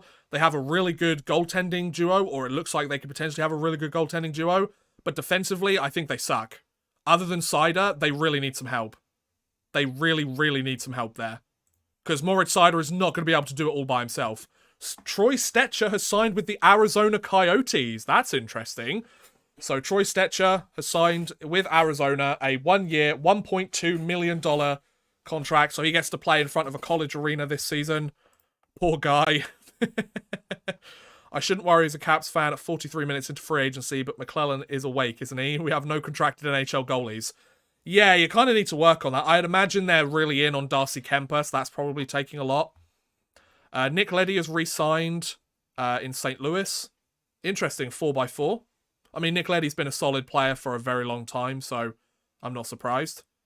No Rudolph Bolsers. Yep, haven't heard anything about him. On the TSN blog, Chicago signed Domi and Athanasiou. Really? I mean, they're decent players. They're not gonna move the needle much, I would say. Yeah, so the Nick Leddy extension, or the Nick Leddy contract, I should say. It might be an extension, I'm not sure. Yep, 4 years, $16 million. Average annual value, $4 million a year. Nick Leddy's only 31? I thought he was way older than that. Wow, okay. Maybe that's me then. Interesting. Is this a real list? Yes, it is. This is the real list according to Cap Friendly, which, I'll be honest, they're pretty much on their stuff. So, what have my Hurricanes done so far? Very, very little. That's a good point. Let's take a look at the Carolina Hurricanes. Carolina Hurricanes, because they have lost a lot of assets recently. Because they've lost Trocheck, they've lost, what's his face? They've lost, D'Angelo. So, they've got Aho, Sveshnikov, Stahl, Teravainen, Kotkaniemi, Jesper Fast, Martinuk, Seth Jarvis. So, yeah, they need to re-sign Steven Lorentz if they're wanting to keep him. And they need to re-sign Martin Necas. They have $19 million in cap space. They can get a new contract for Necas there. They only have 4 defensemen. Jacob Slavin, Brady Shea, Brett Pesce, Jalen Chatfield. And we don't even know if Chatfield is going to be an NHL guy. Ethan Bear is an RFA. Their goaltending is solid. I don't think they need to worry about goaltending. Jake Gardner is on long-term injured reserve, so whether he figures it out, we don't know. And defense, they don't really have anybody in the pipeline that's kind of ready to come and... Or I haven't heard of them, so... So I don't know. Do you think anyone will sign Mark Stahl? Mark Stahl's a UFA this year? I had no idea. I guess that makes sense. We just looked at Detroit, didn't we? Wyatt Kalyanuk, the 25-year-old defenseman, has signed a 2-way contract with the Vancouver Canucks. There you go. He gets his moment in the spotlight, I guess. We've offered Natchez already. Well, you've probably given him a qualifying offer, but you haven't agreed to a contract yet. Carolina losing players left and right. Yeah, it looks like it. A surprisingly quiet team so far has been Dallas. That's a good point. Let's take a look at Dallas. Because they've obviously lost Klingberg, haven't they? Or potentially lost Klingberg. And Alexander Radulov has left the team because he's gone back to Russia, hasn't he? I don't think there's been any official confirmation there, but $17 million in cap space for the Stars. They have Tyler Seguin, Ben Pavelski, Radek Faksa, Roop Hintz, Denis Gyaranov, all signed. They have some other guys as well, but Jason Robertson is their main guy. They need to get him signed. Defense, they've got Miro Heiskanen, Esa Lindell, Ryan Suter, Hakanpaa, Thomas Harley, Joe Hanley, so they could probably do with getting another defenseman, and they need to sign Jake Ottinger, so, you know, if they re-sign, they've got $17 million to re-sign Robertson and Ottinger. I feel like they could get that done, and then maybe they have somebody in the pipeline that comes up. Maybe Dallas doesn't need to make a huge splash, you know? So we'll have to see. Because unless they're going to trade some of their guys, they've pretty much got a core there already, and they're clearly going all in on that core, right? Oli Marta has signed with the Detroit Red Wings, a 1-year contract, $2.25 million. I did say that the Red Wings defense kind of sucked, and they get themselves Oli Marta. Just had a message from Talbot. Would you say Montreal is your second favourite team? Yeah, I'd say so. I have a lot of love for Montreal as a city, and I have a lot of friends there. Yeah, I love Montreal. I mean, my girlfriend's from Montreal. I met the love of my life in Montreal, you know, so I have a lot of love for Montreal. I'm hoping to go back there soon, maybe spend a couple of months over there. See my girlfriend, you know, maybe see some more Habs games, back to the Rocket, get Timmy's, you know, live life. Live, laugh, love, as all of those white mums would say. So the Claude Giroux signing has now been officially confirmed by Cap Friendly. Oh, the cap hits. Wow, it's 3 years at $19 million. Did that change from last time? Is that further down here, or I don't know. Was that further down here as a possible? Apparently, Darren Helmer signed a contract, but we already knew about that. Okay, so no, I think it's a case of they've now officially confirmed it, so they've moved that one off. 6.3. Well, 6.33 recurring is the cap hit for Giroux's contract. Fair enough. Blackhawks signed Max Domi, 1 year, $3 million. Well, they need someone to play for their team, so no one has really improved their team. Is a big problem going nowadays, signing free agents. I mean, you don't really want... I would say you don't really want to... If the bulk of your roster is coming via free agency as a contender, your window's not going to last very long. Because... you're going to overpay. The thing is with free agents, the thing is with free agencies, you need to use that to bolster your roster with an extra piece or two. For example, Trocheck. Obviously, Panarin signed as a free agent several years ago, so Panarin and Trocheck are the two kind of main guys that have come via free agency. Zibanejad came via a trade, Kreider via the draft, Kakko via the draft, and a lot of their bottom six guys via the draft. I'm really interested to see where Tyler Mott signs as well. Come on, Rangers. Re-sign him. Get him at $2 million. It'll be fun. Just for the banter. Come on. Come on, sign him. Apparently they're working really hard to bring him back. I hope they do. Come on. A series of clubs have begun... Oh, interesting. Okay. So apparently a bunch of teams have obviously been pitching to what's it called? To Nazem Kadri. That's going to be really interesting where he ends up. Because there's obviously could you imagine Nazem Kadri in Montreal? I think that would be fun. I'd love to see Kadri go to the Habs. I don't think it's necessarily... He obviously probably wants to go to a winner, but... I mean, they've got the space for him. Suzuki and Kadri as your 1-2 could be a lot of fun. I mean, because they don't really have another bona fide guy because they took Slavkovsky. So, you know, you know, get your first overall draft pick playing alongside either Nick Suzuki or a Stanley Cup champion Nazem Kadri. That sounds pretty good to me, you know? Max Domi, yeah, that has been confirmed by Cap Friendly. 1 year, $3 million, so they get themselves a decent left winger. I mean, he's a depth guy pretty much. So, once again, the Carolina Hurricanes lose another player. I don't think they've actually retained anybody yet. Damn. But yeah, hope you guys are enjoying the stream. We have over 140, well, we have 116 people as I'm reading right now. Wow. Thank you everyone for tuning in. I really appreciate you stopping by today. Hope the stream's entertaining enough for you.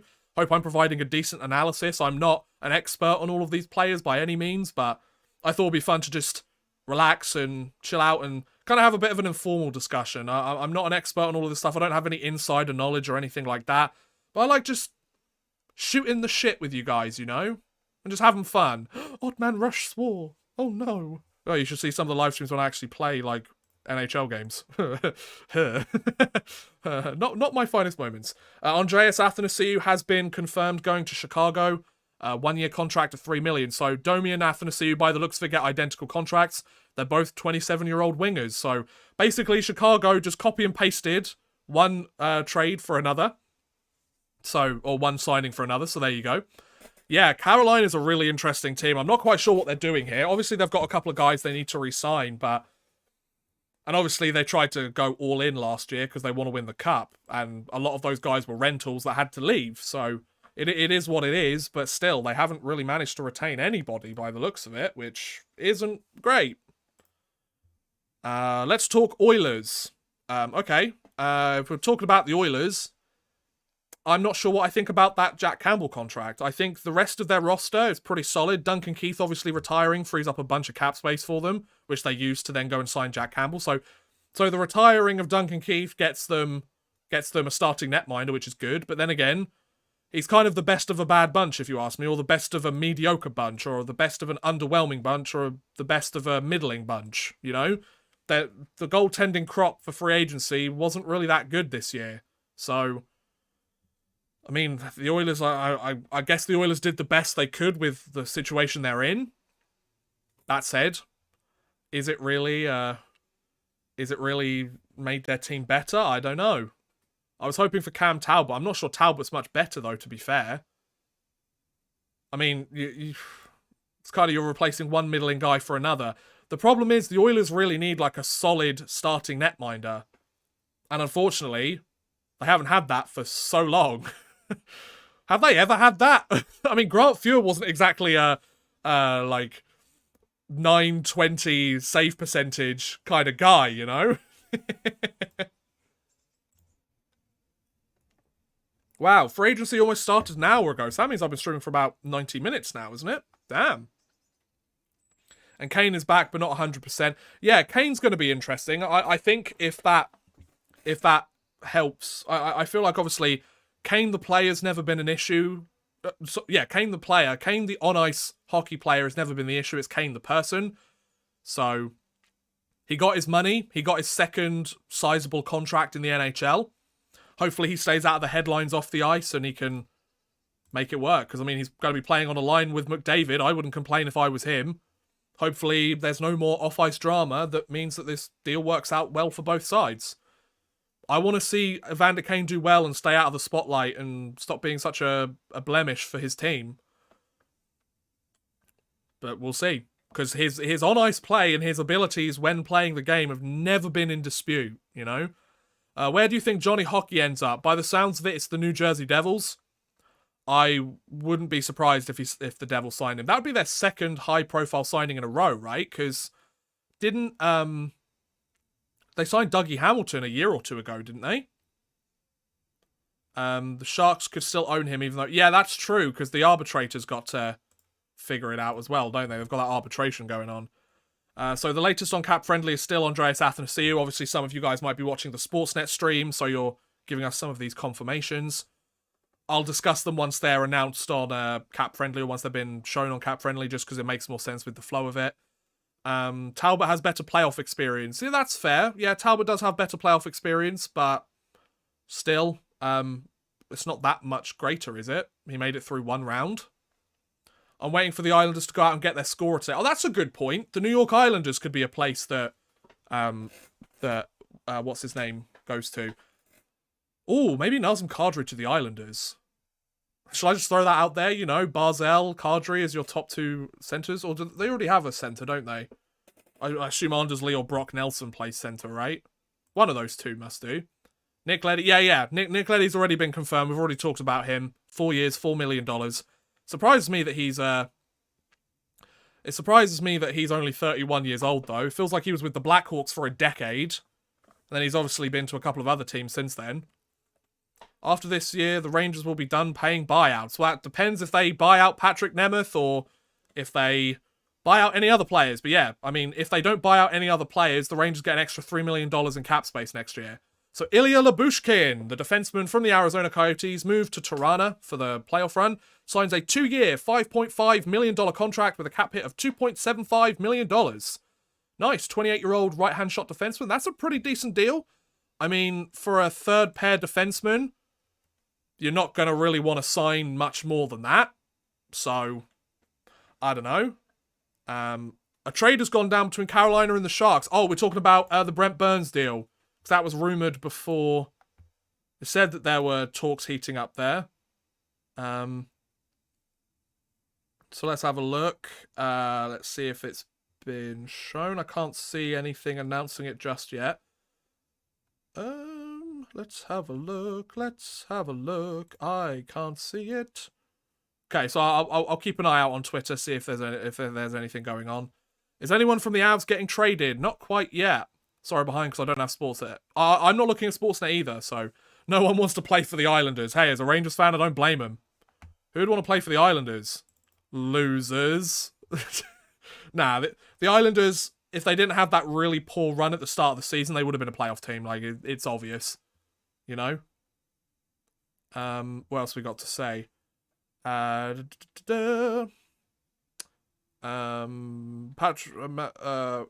the Canucks have agreed to terms a 4-year deal for Ilya Mikheyev.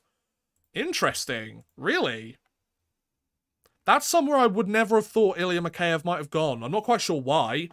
I'm not quite sure I understand why they've signed him. So let's go to the Vancouver Canucks cap friendly. Vancouver Canucks. Let's have a look. Vancouver Canucks. What we got going on here, boys? See if Cap Friendly still hasn't announced any more, so we've got time to do this. Because their wingers already... So they've got Elias Pettersson, they've got Brock Besser, they've got Bo Horvat, they've got JT Miller. They've currently got... How have they signed Ilya Mikheyev when they have less than $2 million of cap space? Have they traded somebody? Surely they must have done, because they've signed Kuzmenko, who's a winger. They've signed Lazar, who's a centre and a winger. They've got JT Miller. Are they going to trade JT Miller or something? Like, what's the plan here? I'm very curious to see what's going on here. Mikheyev probably went because Kuzmenko got signed, another Russian there with him. Yeah, but most teams have Russian players. You know? Most teams have Russian players. So I'm not quite sure that's unless they're really, really good friends. But Kuzmenko hasn't proven himself at the NHL, so who knows? Vincent Trocheck has been confirmed by the Rangers themselves, I'm pretty sure. So that's all good. Yep, that's been confirmed. That's been confirmed by The Athletic as well, so there you go. It's all very interesting, isn't it? But yeah, once again, guys, Super Chat is an option. I would really appreciate it if you sent a couple of bucks my way to help support the channel a little bit further, but you do not have to, of course. I hope I don't sound like desperate and I keep going on about it. I just like to mention it. Because it's an option. And, sitting here in the warm British weather, what is the temperature here? Now, the temperature that I'm going to say is probably a lot lower than where some of you guys are. It's 22 degrees right now, but the humidity is 61%. Let me just put that out there. And for those of you who have been in the UK during the summer when it gets really warm, you'll agree with me when I say that English weather is very different to a lot of other summers around the world. It just hits differently. Yeah, so Yaroslav Halak has signed with the New York Rangers. I saw that some of you guys have mentioned it. Yaroslav Halak goes to the New York Rangers. $1.15 or $1.55 million cap. He's 37 years old. Let's have a look at Yaroslav Halak's numbers, shall we? Go to the Rangers cap friendly. Yeah, Yaroslav Halak has been signed. So that does give the Rangers a lot of cap space to re-sign Kaapo Kakko. So basically, well, they have $3 million. So you can get Kaapo Kakko for $3 million. I mean, I wouldn't expect that deal to be more than 2. Get him a bridge deal, you know? Like 2 years, 2 mil. But yeah, so Yaroslav Halak has been added to their list. So Igor Shesterkin, Yaroslav Halak. How did he play last season? So Brent Burns and Lane Pedersen for Steven Lorentz, E2 Makaniemi, and a conditional 2023 pick. Sharks are retaining 33% of Burns' contract. I'm not surprised by that at all.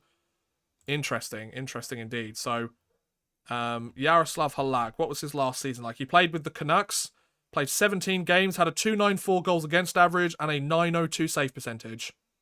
You know what? That's decent. That's decent. Look, we just need a netminder that can win a couple of games, and he's very much the kind of guy that, you know, he probably plays better with less starts. So Colin White has signed with the Florida Panthers. Interesting. So Colin White gets bought out by the Ottawa Senators, goes to the reigning President's Trophy winners. A 1-year, $1.2 million contract. Only 25 years old as well, so Florida look to get themselves a little bit of depth. Who just subscribed? Duck, thank you very much for the sub, buddy. Much appreciated. Frederick, how you doing, bud? Welcome to the stream. What site do you use? CapFriendly. Take a look at capfriendly.com. They are very helpful, they are very good, and they know what they're doing. So, yeah, Yaroslav Halak goes to the Rangers. So the current Rangers lineup is Kreider, Zibanejad, Lafreniere, Panarin, Trocheck, Kakko, Sammy Blais with Philip Heatle and Vitaly Kravtsov, then Dryden Hunt with Goodrow and Ryan Reeves. Then the defense is going to be Lindgren with Fox, Miller with Trouba, then either Zach Jones, Nils Lundqvist, or Patrick Nemeth with Braden Schneider, Igor, and what's his name? I've just forgotten it. I've just forgotten his name. Let me look at the thing again. Yaroslav Halak, that's the one. I knew I'd get there eventually, you know. So, yeah.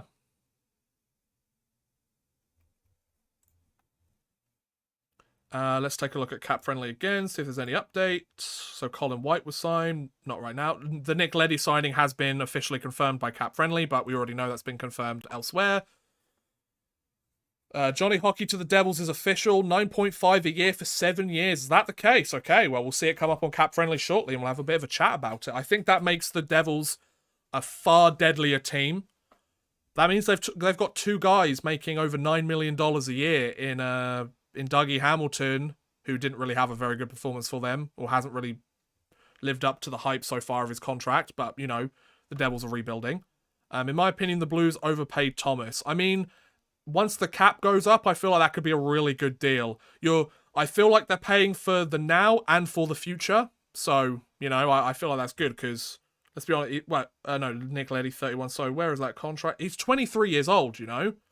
Robert Thomas is 23 years old. I think he'll be just fine, you know? And didn't he have a breakout year this year? And he's kind of been trending on the up the whole time, so why not, you know? Yeah, I hope you guys are enjoying the stream. I know that pretty much every single outlet, every single YouTube channel is probably doing a live stream right now. So, yeah, I appreciate you stopping by and spending some time with little old me. So, yeah, much appreciated. So, yeah, the Sharks-Hurricanes trade. Brent Burns, Lane Pedersen are going to the Hurricanes.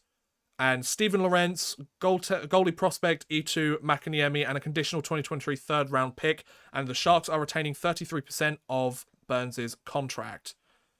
I mean, this obviously makes the Hurricanes, they pretty much replace D'Angelo. Obviously, it's going to cost them more, but the replacement's there. So they didn't have to give up a huge amount. They did have to give up a pretty solid young guy in Steven Lorentz, but he is 26, so it's not as if he's like a top-tier prospect or anything. He's kind of reaching his peak, you would think, but we'll have to wait and see. Have to wait and see what happens.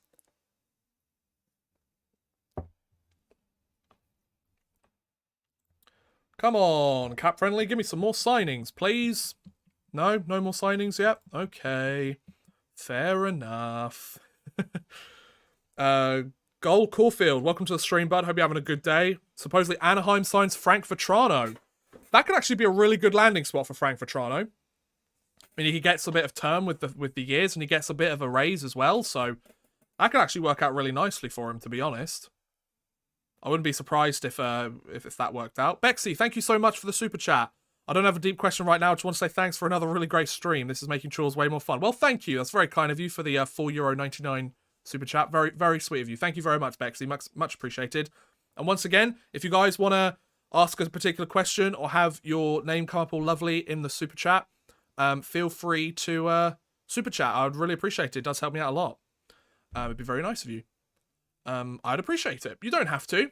I like to make it clear you guys do not have to, and I don't want it to sound like I'm e-begging or anything. Like, that's the last thing I want to do. But the option is there. I do appreciate it. It's entirely up to you, folks. Do it. No, I'm kidding. Do it. No, it's fine. Don't worry about it. Do whatever you want.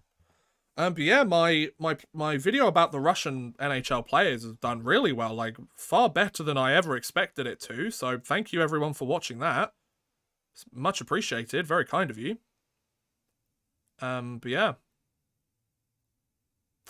Any more signings? Give us some signings, please. Nope, no more signings right now. That Colin White Florida signing is really going to pay off. A bridge deal to build his confidence back up. Has little to no liability. Great overall. Exactly. Like Colin White, he's 25 years old. He's a right winger, but can also play center apparently. 1.2 mil. I mean, let's take a look at Florida's situation. They've got how much cap space? They're above the cap right now. So, you know, they move a player around. They figure something out. That'll work out for them.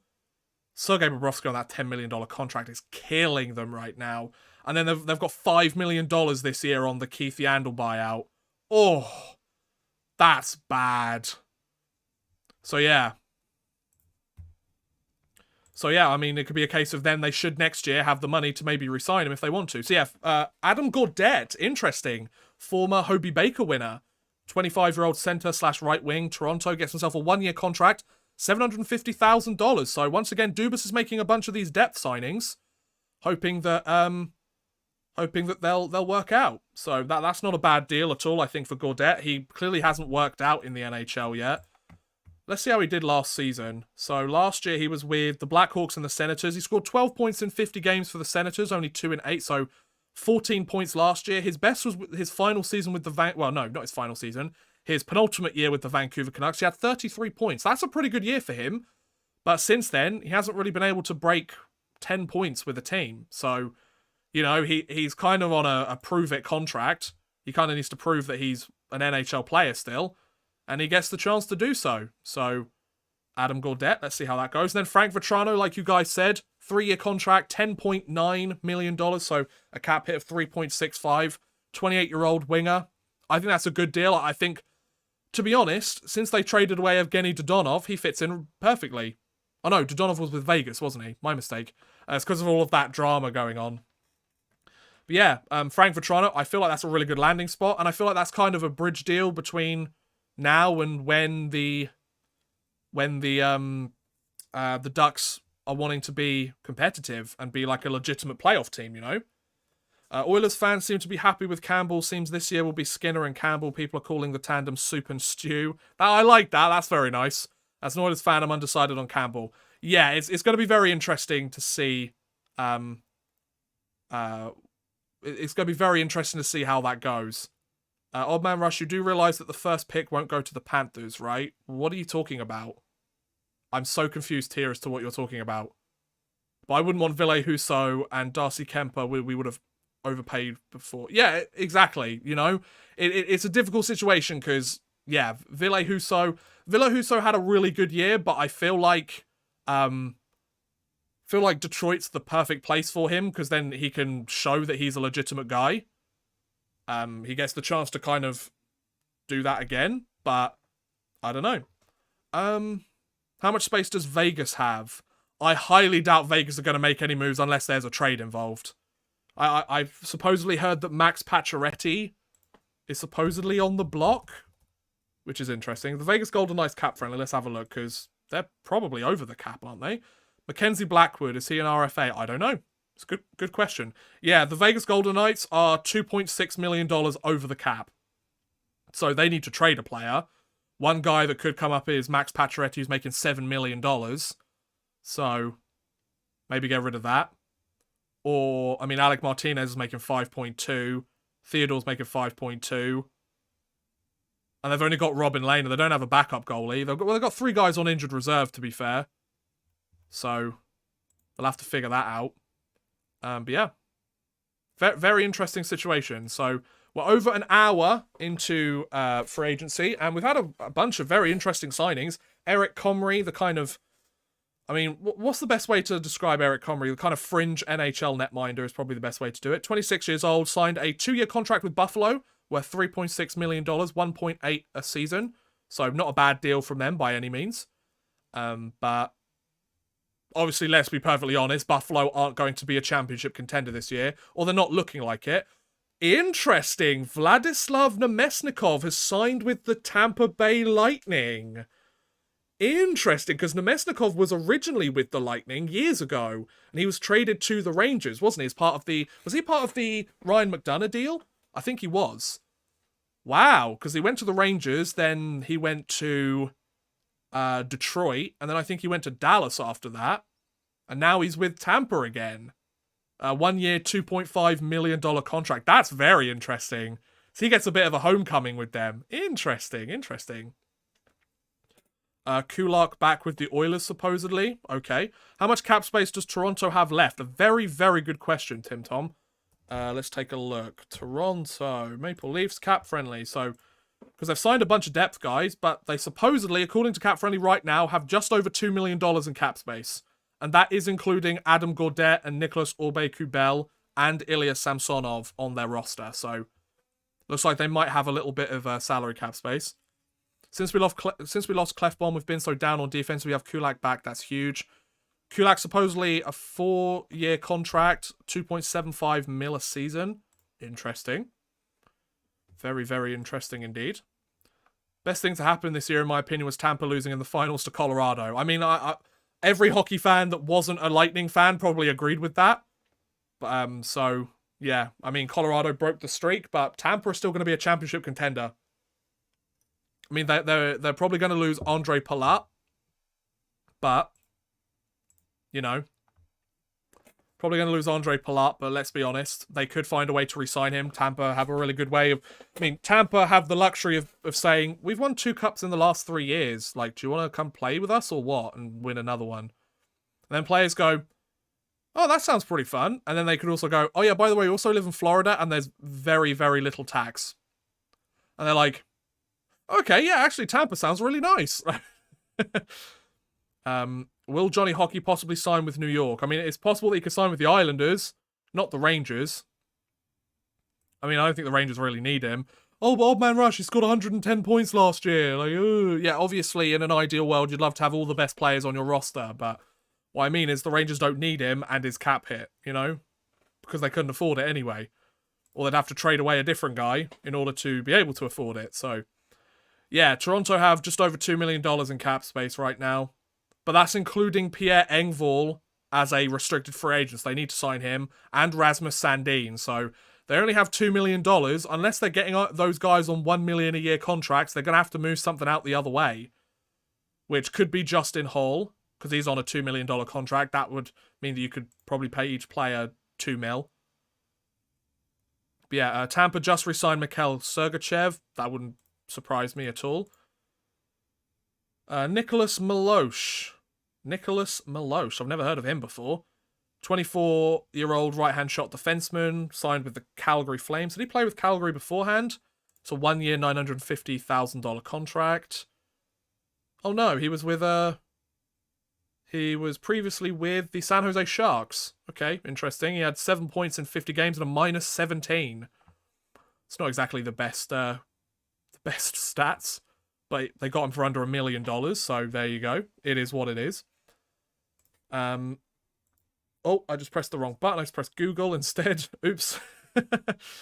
Me just pressing the home button and go straight to Google instead of cap friendly. My bad. So, if we look at what's been happening, free agency has been 39 free agency signings so far. That's not including extensions, I don't believe. For a total of 93 years. The cap hit, $97 million, but the total contract dollars, $330 million. Interesting. Oh, I've got my window open and somebody's cooking burgers, and I'm really jealous because I want some now. Can I have some, please? No? Okay. They smell so good, though. Oh, I'm hungry. Oh, no.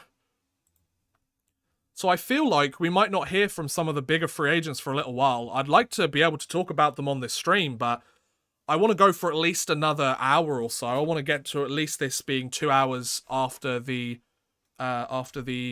window opened.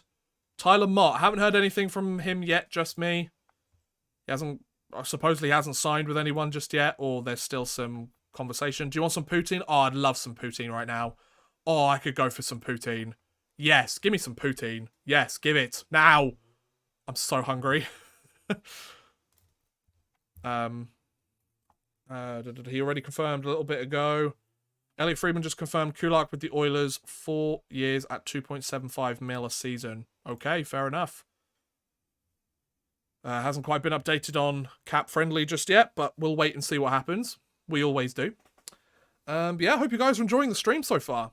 I'm having a blast sitting here chatting with you today. I'm hoping to get a video out tomorrow. I kind of discussed the potential topic of it. Actually, you know what? I'm going to put up a poll while we wait. I want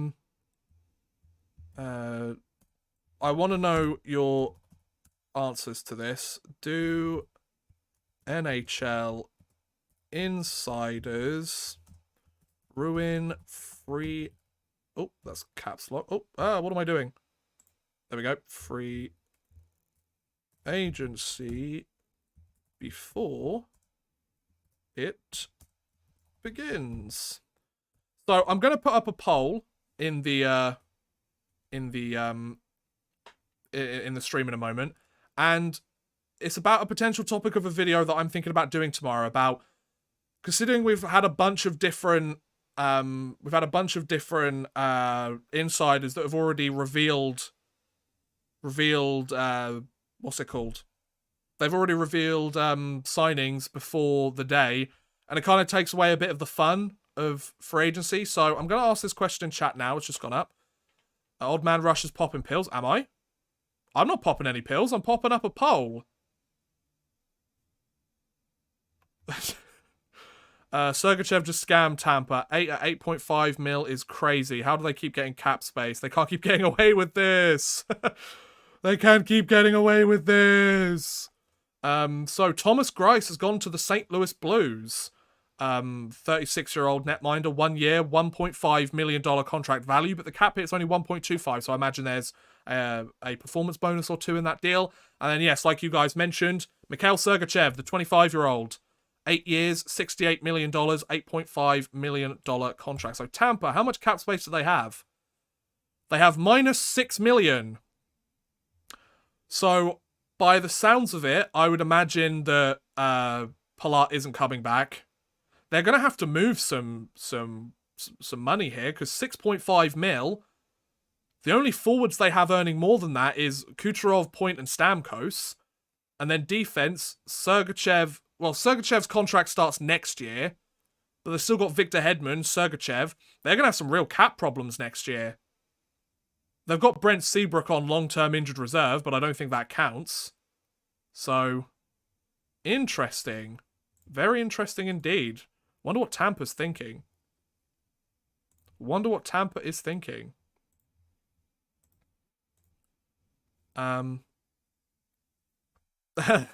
Yes, Odd Man Rush. They can't keep getting away with this. So yeah, Thomas Greiss and Sergachev are the latest ones. Sergachev's only 25 years old. Damn, man. I feel like he's older. Yep, Kopp's gone to the Red Wings. Palat and Killorn. Oh, yes, Alex Killorn as well. I forgot about him. They'll end up paying for their crimes. Does the NHL need a luxury tax system? I mean, there is definitely an argument there.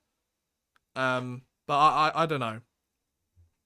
As a Leafs fan, I want to see Robertson and Sandin on new teams. They deserve NHL opportunities. I mean, I don't think Robertson's proven that he's a full-time NHLer. But, like, he's probably one of their higher-ranked prospects. He's got to show that he can put it all together. Because, let's be honest, the Leafs would love him to work out. Because, you know, then they'd have a guy on an entry-level deal on their roster. So, I don't think they'd complain at all if he was NHL ready. Because then they get a guy, a solid player for a couple of years under $9 million, under $1 million. So, yeah. But yeah, I'm just waiting to see if there's any more signings being announced. Not quite yet. The longest contract we've had so far is 8 years, which is the Sergachev deal. There's been a couple of 7-year contracts, Rangers being one of them. Robertson has proven he's a bust. I wouldn't say that, Christopher. I think, like, Christopher, it's very clear that you're trying to troll a lot here. It's just not really working, dude. Like, nobody really cares. Like, either step up your troll game or just stop trying, bud. Come on, man. Hey, Saturn, how's it going, man? What's up, dude? Welcome to the stream. Yes, Troy Stecher to Arizona. Indeed. Anthony Cirelli, 8 years, 6.25 AAV in Tampa. Really? Is that new or is that recent? I just said the same question twice. Alex Stalock going to the Chicago Blackhawks, 34-year-old, 1 year, $750,000 contract. Oh, the Chicago Blackhawks want Connor Bedard so much, don't they? I love how Leafs really rated Robertson. They have the wrong Robertson. Dallas have him. Cirelli now, Tampa, bro. Who are Tampa gonna have to trade to free all these people up? Very interesting. Nicholas, I've just seen a tweet by Hockey Players with Animals. It's the Twitter handle @Animals of Hockey. Nicholas Aube-Kubel was so traumatized by denting the Stanley Cup that he decided to sign somewhere he'd never have to touch it. I love that. That's great. Joshua Dakota, or Dakota Joshua? Yes, Dakota Joshua. Sorry, my bad. 2-way contract with the Vancouver Canucks. And Dustin Tokarski gets himself a 2-way contract with the Pittsburgh Penguins.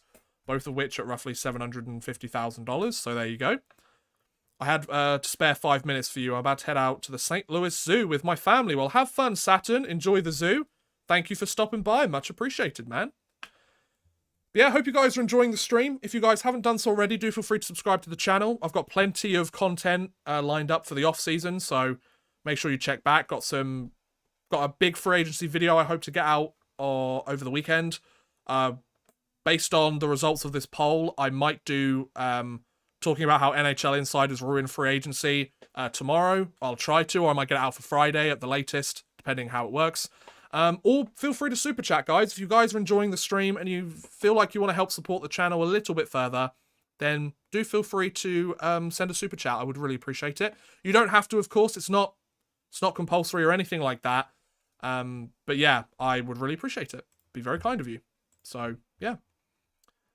Nick Bukestad has gone to the Arizona Coyotes. Interesting. Nick Bukestad's on a 2-way contract? Hang on a second. I thought Nick Bukestad was a pretty solid player. Am I missing something here? So he was a 19th overall pick. So yeah, he's signed a 2-way contract. He was recently on his... Oh, okay, so he was recently on a $900,000. Okay, so he only had 17 points in 44 games last season. The last season where he had any kind of semblance of production, solid production, was 17-18 with Florida, 19 goals, 49 points in 82 games. Sorry, he had 13 points in 57 games in Minnesota. Okay, so that's understandable why Bukestad is kind of, trying to look for a contract where he can get it. Anthony Cirelli has signed a contract with Tampa. 8 years, $50 million, 6.25 cap hit, but I imagine that's for next season. Yeah, so he's locked up Cirelli and Sergachev for next season onwards. So Alex Killorn is still contracted for this season. Cirelli's still contracted for this season. Nick Paul obviously has his contract kicking in. Are they gonna have to? They're gonna have to free some kind of cap space up, though, right? This team's projected to exceed the salary cap by means of long-term. Oh, okay. So Interesting. So because Brent Seabrook gets them $6.875 million in long-term injury reserve cap hit, I think that's why they have the red here, because Cap Friendly says the team is projected to exceed the salary cap by means of long-term injury reserve. So it looks like they're going to go 6.5 over the salary cap because of Brent Seabrook's contract. So by the looks of it, they're going to be just about with the cap. And then they've signed a couple of their guys long-term as well. Interesting. Very interesting. Oh, Saturn, thank you so much for the super chat, dude. I really appreciate it. Very kind of you. Enjoy the zoo, bud. Go have a great time. Give a thumbs up as well. Yeah, why not? Give a thumbs up. I'm great. I'm so much fun. Yep, Vladislav Nemestikov is back in Tampa, Alex. Indeed. Eric Chernak just signed as well. Of course, it's the Brent Seabrook contract. Yeah, I mean, you got to give them credit. It might not be the most honourable way to do it, but they're playing by the rules. So, if you don't like it, change the rules, is what I say. If you don't like what's happening, change those damn rules, boys. Tampa really signing all their RFAs to 8-year deals. Hey, they're getting the job done. They know... I mean, let's be honest. A lot of these guys helped their team win the Stanley Cup 2 years in a row. I'm not surprised that they're wanting to lock them up and then let them kind of be the next wave. I wish I was a Tampa player right now. Well, I mean, if you'd been there for the last 3 years, you'd have 2 Stanley Cup rings. So, 2 Stanley Cup rings, a solid contract. Not much to complain about if you ask me.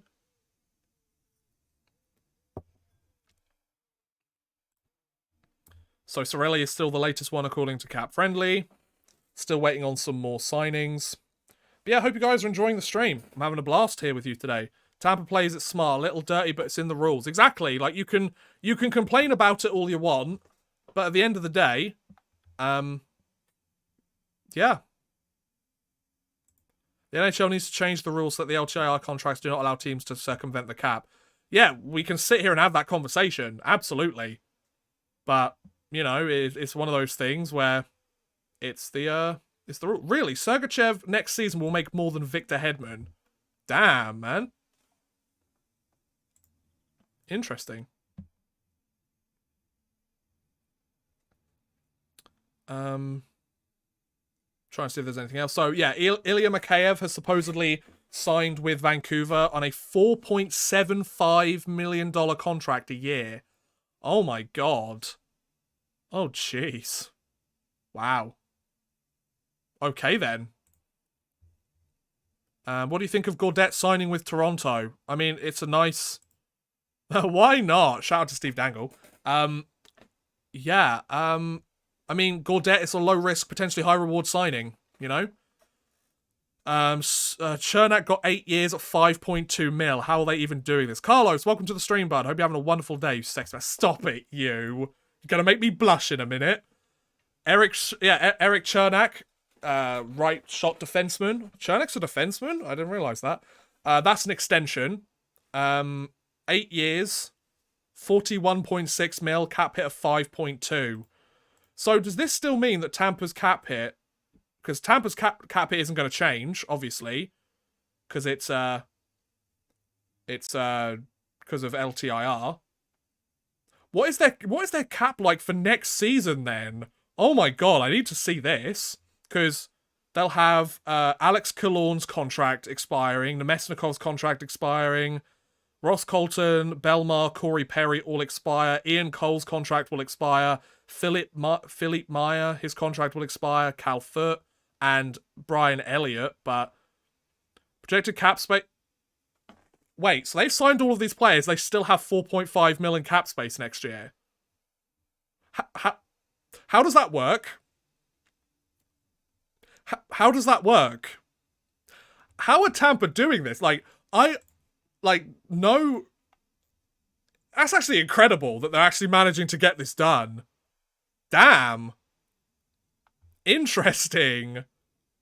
Anthony Sorelli is going to stick it to Adam. What else we got? At least we Calgarians have the Heat now to watch. They will sign the guys they need after this team who didn't get a def they wanted, and they will trade for Petrie. I mean, interesting. But yeah, it looks like Tampa have $4.5 million in cap space next season after signing all of these players. Because I would imagine it was a case of they were all coming off their contracts and they've got slight raises or notable raises. So very, very, very interesting. Yeah, really curious. I mean, they're locking up their players. They know which ones they want. Anthony Cirelli and Chernak, they're both confirmed as extensions. I'm not surprised. Wow. So the Rangers have done a pretty good job so far. I'm quite happy with how they're doing. Oh, I forgot to do that again, didn't I? Right, let's get rid of you. And then I just need to go into the settings and make it subscribers only. Because these bots can't help themselves. There we go. There we go. You can guarantee some of the Lightning's players are signing at a discount to keep the band together. Oh, absolutely. For sure. So yeah, I just updated that. Apologies for the bots in the chat, by the way, guys. Why Tokarski to Pittsburgh? Terrible move. Well, it's a two-way contract. You can bury him in the minors if he doesn't work out, you know? It is what it is. So yeah, Tampa have made some money moves today. So by the looks of it, Tampa have spent a total of $159 million in the last, 20 minutes. Respect, man. That's pretty impressive.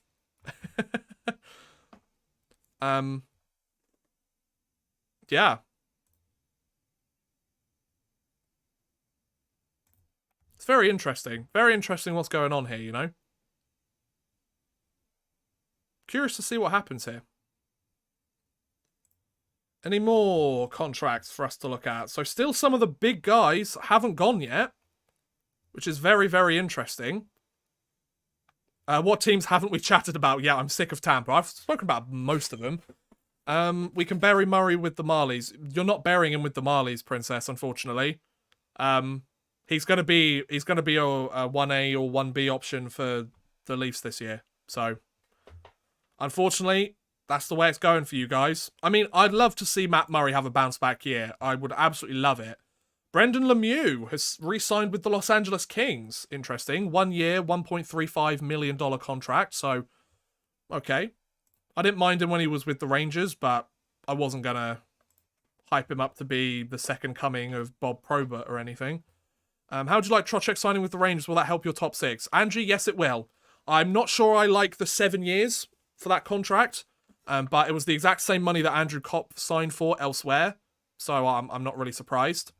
It's kind of one of those things that, you know, you have to overpay a little bit, you have to add extra term, but the difference between Trocheck and a guy like Strome or Kopp is that he's much better on the two-way side of the game, and he's much better at face-offs, but he does also have a bit of a scoring streak in him. Like, he could easily pot 20 goals, which isn't really that much different to what Strome scored, isn't that much different to what Kopp scored.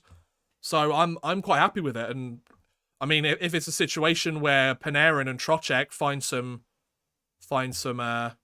chemistry together, that could work out really nicely for the Rangers. So I'm feeling quite positive about it. I think it could work out really nicely. I think it makes them a more complete team, for sure. Because we're now in a position where we've got two solid centers, Zibanejad and Trocheck. And Trocheck could almost be put out there as kind of a shutdown guy. Like, he's a good player at shutting down some of the other team's top players. So, you know, you get him out there against some of the better players. And I feel like the Rangers are a more complete team. So good job to them. So yeah, $500 million have been spent during free agency so far. I'm not sure if the extensions are part of that as well. I would imagine they probably have to be. But yeah, within the first 90 minutes of free agency starting, over $500 million has been contracted to players within the NHL, which is pretty crazy. Very, very interesting indeed. But yeah, I hope you guys are enjoying the stream. I know I am. Let's stop this poll now, shall we? I put up about 15 minutes ago. So, judging by the results, it's very, very close. But according to the roughly 50 people that voted on it, you guys believe that NHL insiders do ruin free agency before it begins. And I feel like I agree to a sense. There's a lot of these guys, obviously, a lot of these players that you know, we didn't know we're signing where and everything like that. So I'm not saying it's about every single player, and I'm not. This isn't any like criticism of the insiders themselves, because they're doing their job at the end of the day. But I don't know. I just feel like it's one of those things where, yeah, and exactly, NHL insiders ruined the expansion draft as well. We knew pretty much every single player that was being taken before the event even began, you know? Which is kind of like, yes, I understand, because they have the need to be first and get there before all the other outlets and, you know, have to be seen as like the go-to place for all of it and everything, but I don't know. Ray Garcia, well, thank you for subscribing, bud. Really appreciate it, dude. Very kind of you. But yeah, I don't know. I just think it's one of those things where don't ruin it, guys. Come on. It's just like it's just one of those situations where I would love it to, if I don't mind if they start announcing all of them once free agency actually begins. I feel like I'm going to do like an odd man rants video tomorrow.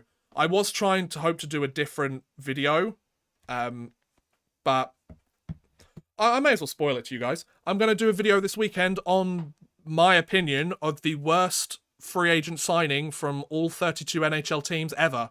So not just recently, not just over the last decade, not this offseason, but ever. So I feel like I've got a pretty comprehensive list. Some of you, there's some choices there that, I don't know, could be considered, some other of the signings could, you know, not necessarily be the right player for other people. I think that there's several teams that have made plenty of terrible signings, so you know you could certainly argue some other ones, but it's my opinion, and I feel like it could be a fun video to do. It's probably going to hit about 30 minutes at the least, so I want to try and get that done for this weekend. I've got the list of all the players. I just need to flesh out the kind of stuff about them. So yeah, that's kind of my plan for my video this weekend. So hopefully you guys enjoy that. Hopefully I get it out as well. Hopefully it does nearly as well, half as well as the video I just put out before, but we'll see. And yeah, so I think I might do a bit more of an odd man rants video talking about NHL insiders and free agency and everything. I feel like that could be fun. Well, that'll be a good video. Oh, thank you, very kind of you. Because yeah, my Russian NHL players video, it was one of those topics that like no one had really talked about on YouTube, and I was kind of like, why? Like this is really important, and like there were plenty of news outlets talking about it, but not really many like NHL focused ones or hockey focused ones. And I was like, well, why is nobody discussing this? Like, this is really, really important, you know? I don't know. But yeah. Oh, excuse me. God, 6:38 here already. Where has the time gone, folks? Where has the time gone? Oh.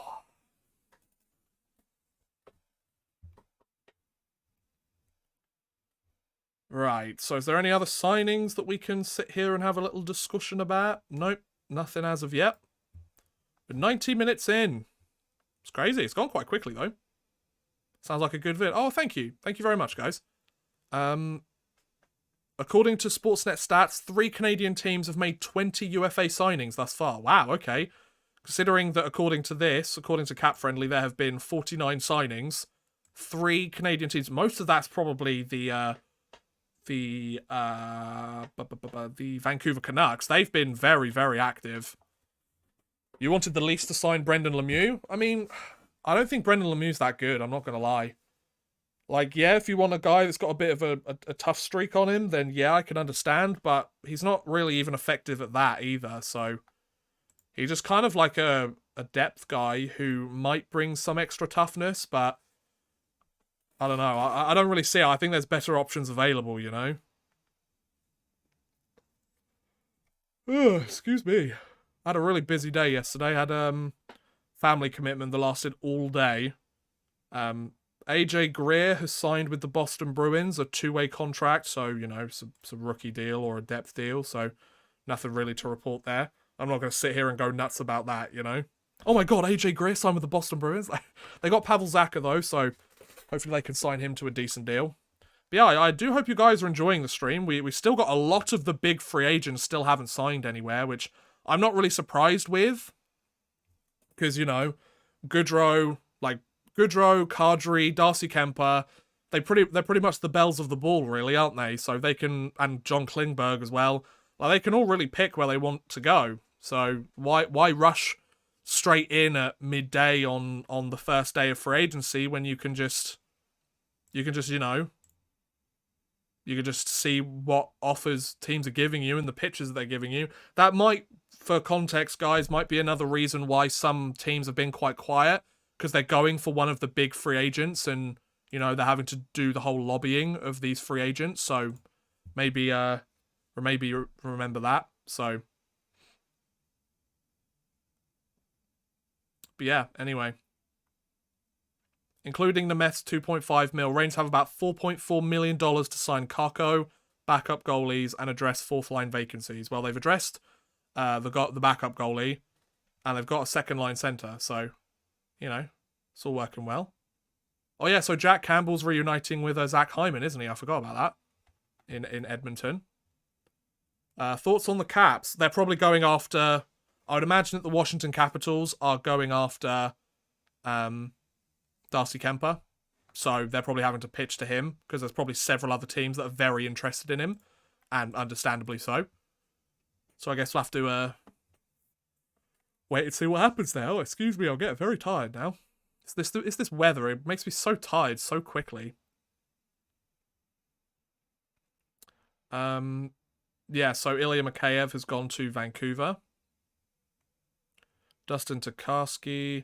Apparently there's lots of rumblings that John Klingberg and the Dallas Stars have re-engaged. I would very much imagine that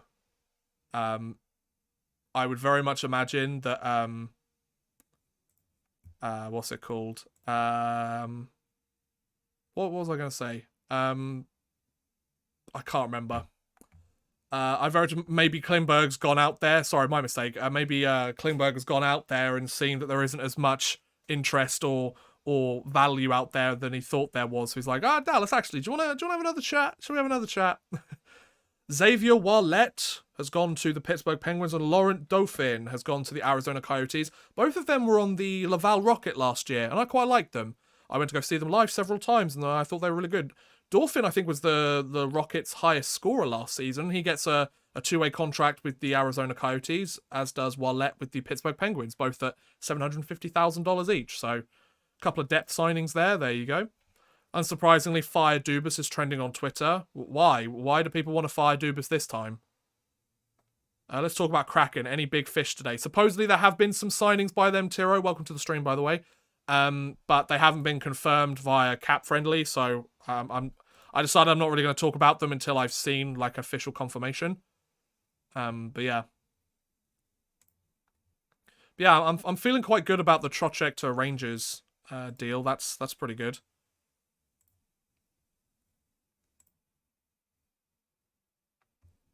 Yeah, I'm feeling quite good about it.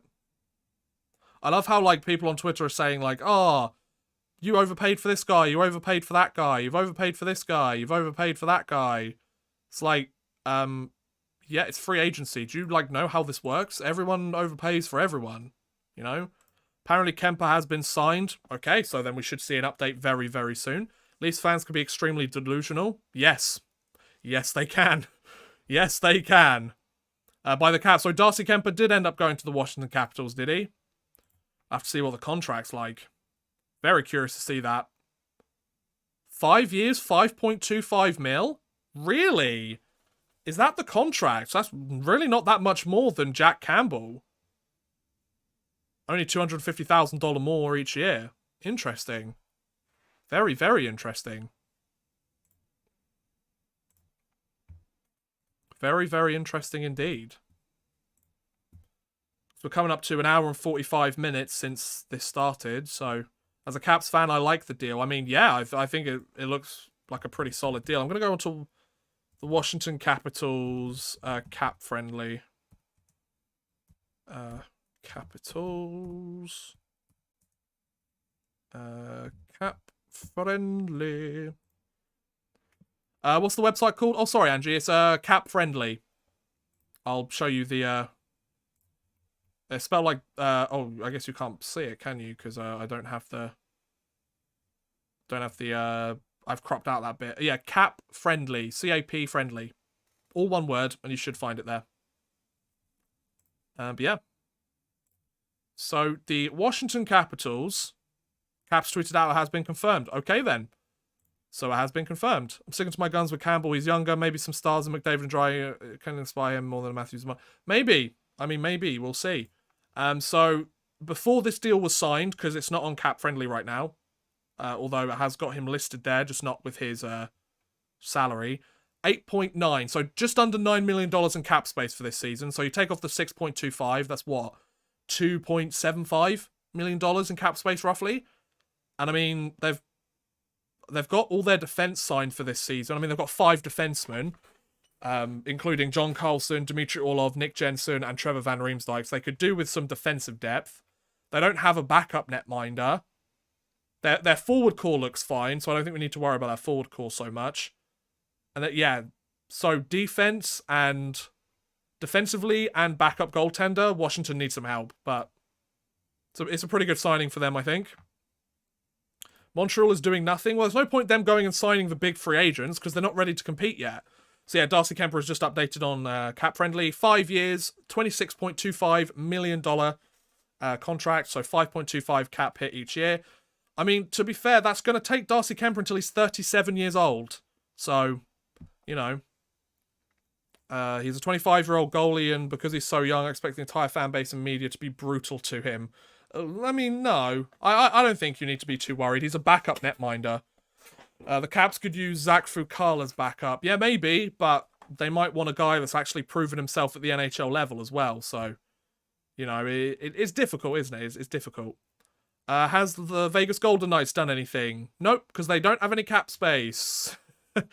I mean, unless they trade someone, they don't have any cap space. Who has the most money at this point? That's a very good question. I think it shows it on this screen. So, projected cap space. According to this, the Anaheim Ducks supposedly have the most cap space at $35 million. Then it's Arizona at 26, Calgary at 23. That's crazy that Calgary went deep into the playoffs and they have the 3rd most cap space. Then New Jersey, but they're likely to get Gaudreau, so that's going to come down significantly. And the Detroit Red Wings. So, that might change as the day goes on. Where are the New York Rangers in terms of cap here? They've got $3 million. They're looking good, so no complaints there. So yeah, Darcy Kemper is still the latest one on cap friendly to be announced. Don't expect the Habs or Knights to do anything. Lots of rumours about trading Max Pacioretty. Yes, there is. There are lots of rumours about that. Whether it actually happens or not, I'm not entirely sure.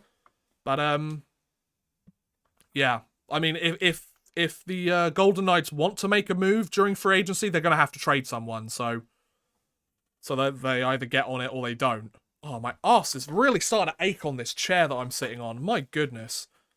Like, my left butt cheek is going really numb, and I know you guys wanted to know about that, so you're very welcome.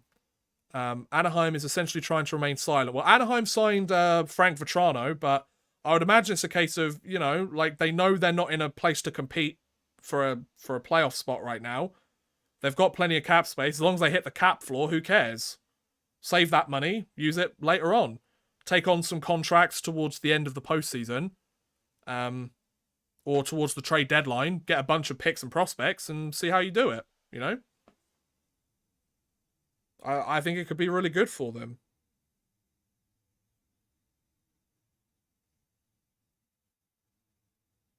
Sorry, just responding to a text. There we go. Okay. But yeah, I hope you guys are enjoying the stream. I know I am. Having a great time with you guys. We're getting closer to the 2-hour mark.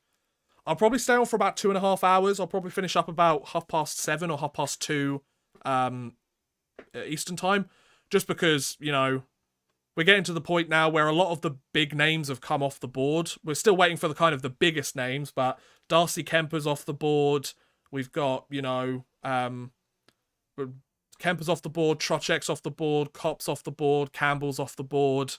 You know, so a lot of the more notable names have already gone, you know. The 2023 Battle of Alberta, the Calgary Canucks versus the Edmonton Maple Leafs. Pretty much, yeah, it's looking that way. Charles Hudon has signed a 2-way contract, a 1-year 2-way contract with the Colorado Avalanche, so the defending Stanley Cup champions get themselves a bit of extra depth $750,000 is the value of the contract. So, I mean, it's a small contract, you know. What else can you say, really? It's a low risk, potentially high reward contract, or a low risk, potentially lives up to the expectations of a $750,000 contract. I mean, you're not expecting the world from somebody on that kind of deal, are you? Or maybe you are. I don't know. I'm enjoying the stream. I like the interaction. Well, thank you. Well, the good thing is, like, it's not like I'm doing the Grav Steve Dangle stream where they have like thousands of people on, and it's very difficult to actually like talk or respond to the comments. Like I feel like having roughly 100 people here is a really nice mix, because like we had 100 for most of the first hour, but I feel like that's a really nice amount of viewers, because you have a lot of comments coming in, but you can also still read all of them, so that's good. Is 5.25 AAV a good deal for Washington? I mean, they weren't going to get Kemper for anything less. I mean, Jack Campbell went for about as much as well, Akira. So, I mean, compared to the other top goaltender in this market, yeah, I think that's pretty fair value. Both of them got similar contracts, similar values. So, they certainly could have done a lot worse. Is Kemper going to be a solid netminder for them? I feel like with both Campbell and Kemper, the question isn't whether they get signed. It's a case of whether they're actually going to live up to these contracts. Because let's be perfectly honest, yes, Kemper's won a Stanley Cup, but he's the kind of guy that, you know, he did it while not really playing very well. So we'll have to wait and see, really, won't we?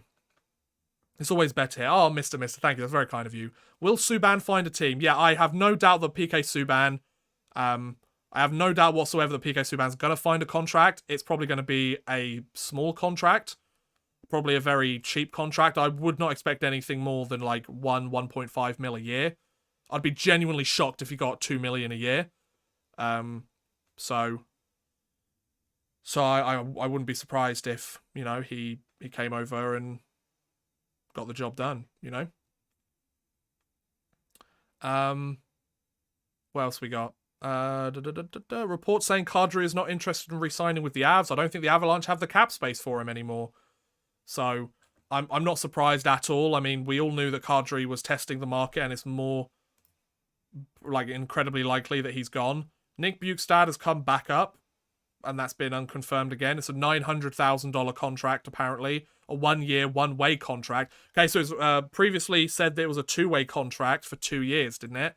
But now Cap Friendly saying it's a 1-year contract at $900,000. So, and it's a one-way contract, 1 year.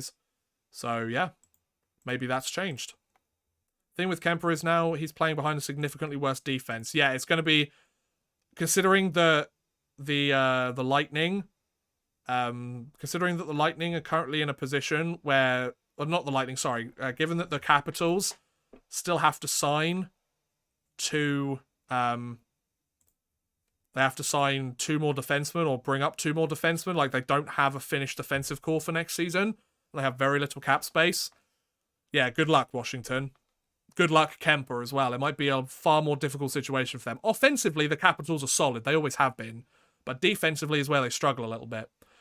This stream is more peaceful than the Grav Dangle stream, I bet. Yeah, I can imagine. I'm just gonna look that up now, actually. Let's have a look. Jakub, thank you very much for subbing, bud. Much appreciated. Let's have a look at their stream. I would imagine they must have like 10k viewers on, right? They must do. 13,000 viewers for their stream. Yeah, so chat must be going like 1,000,000 miles an hour. Jesus. That would have been crazy.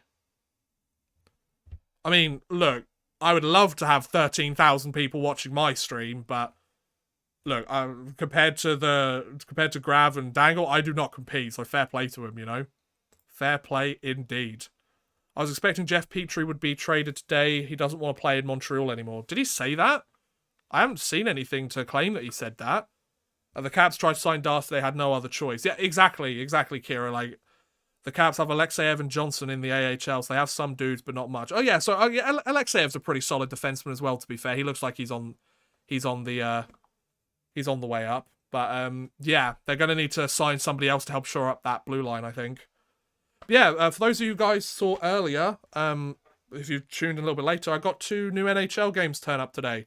I'm currently in the phase of buying all the old NHL games because I want to have like a complete collection. I got ESPN NHL 2K5 with Martin St. Louis. I've ordered a bunch more. I've basically ordered all of them that I can find, or I'm bidding on all of them on eBay. And I got NHL 95 for the Sega Mega Drive.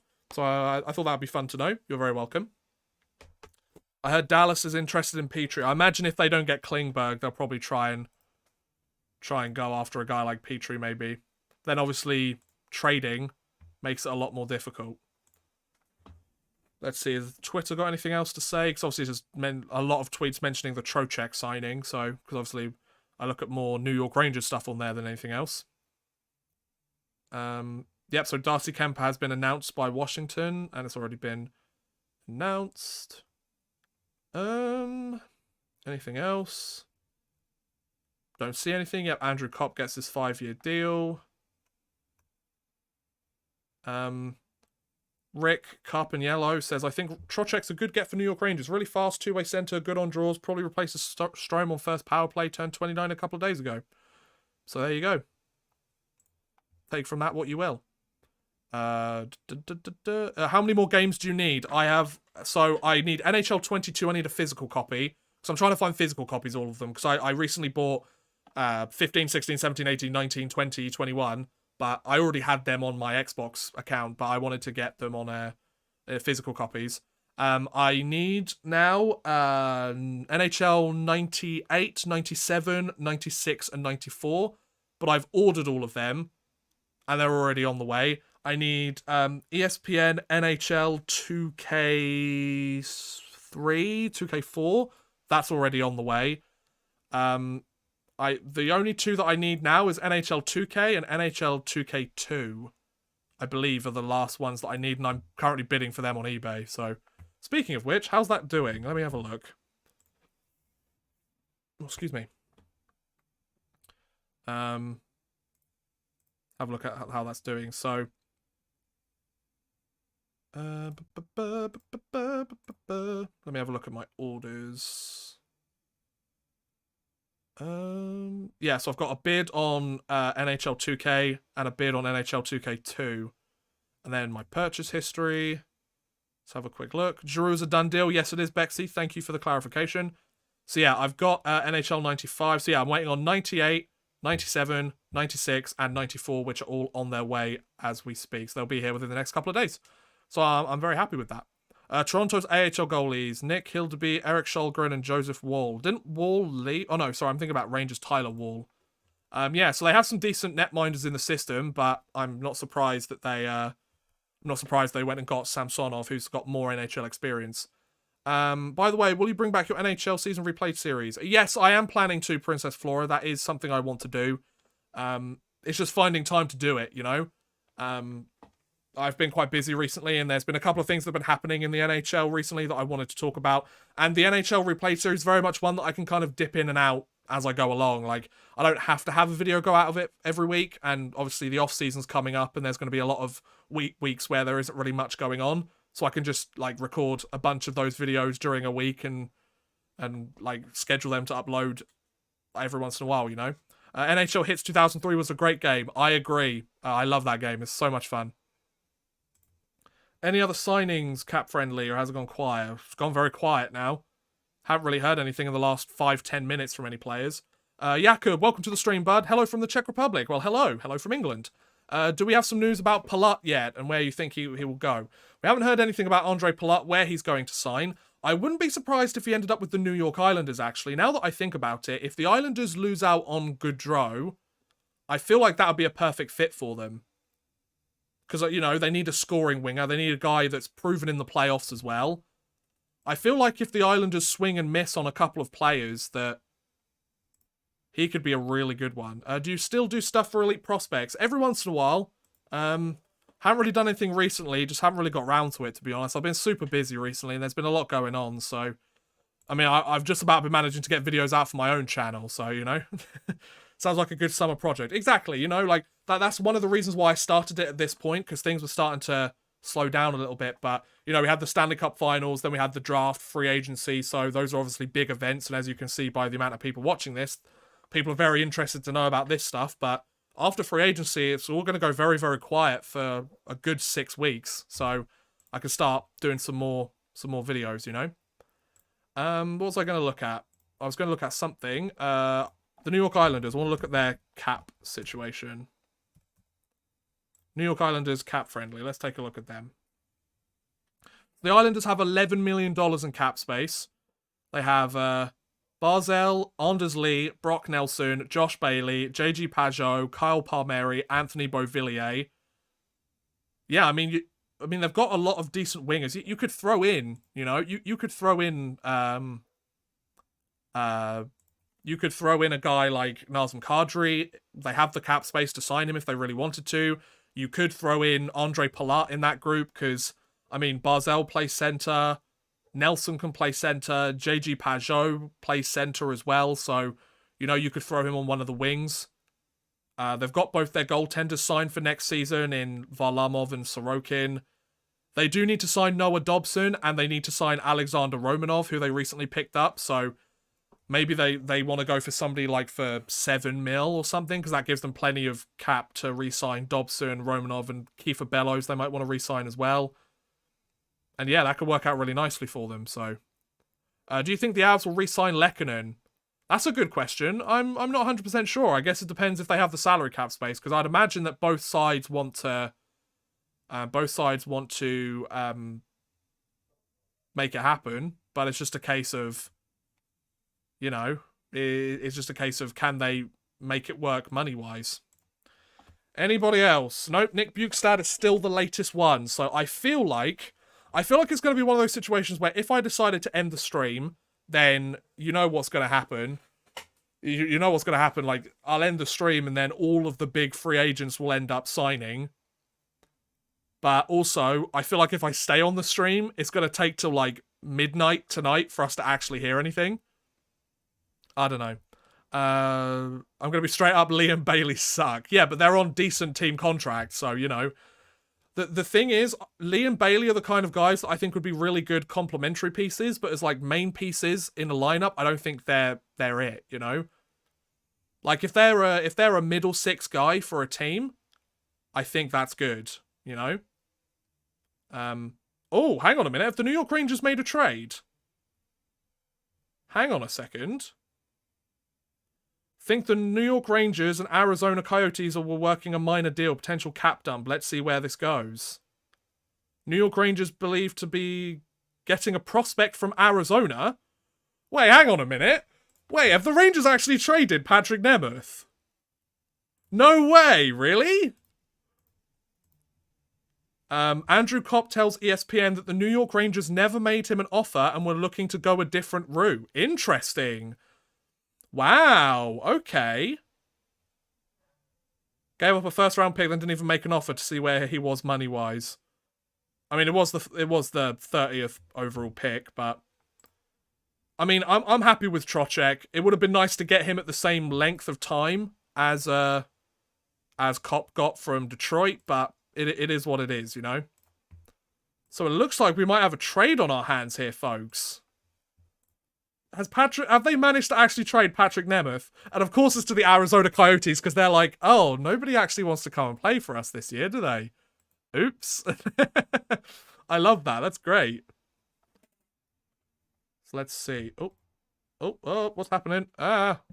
Okay, sorry. My laptop has a touchscreen for some reason, and then something fell on it, and then it kept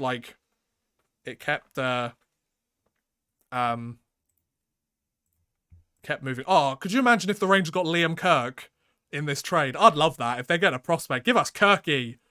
Oh, Kirky on the Rangers. Let's go. Come on, please. That'd be so much fun. So, apparently, yeah, sounds like the Rangers have figured out a way out. Oh, okay, Shane, that's not very good English, but okay. Sounds like the Rangers have figured a way out of Nemeth's contract by flipping him to Arizona, according to what's out there, so make from that what you will, folks. Looks like the Rangers might have gotten rid of Nemeth's $2.5 million cap hit. Arizona playing in front of 500 people this year. Isn't it 5,000 people this year? I'm not sure. Does that mean they're going to have enough space to re-sign Tyler Mott? Oh, I hope so. I hope so. So yeah, the Rangers have found their second line center. I'm not seeing anything else right now.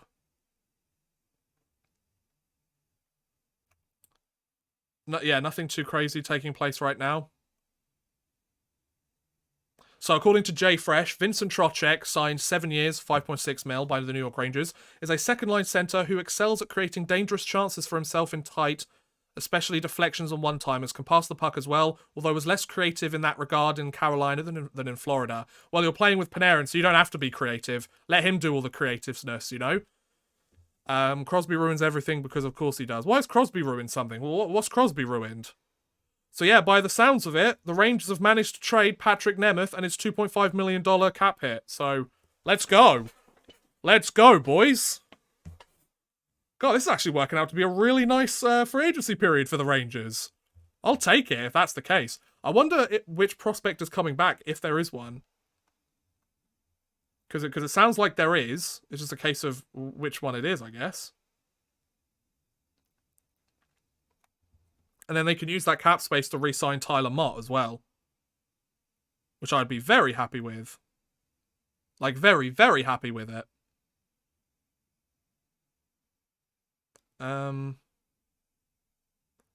Yeah, I haven't really seen anything right now.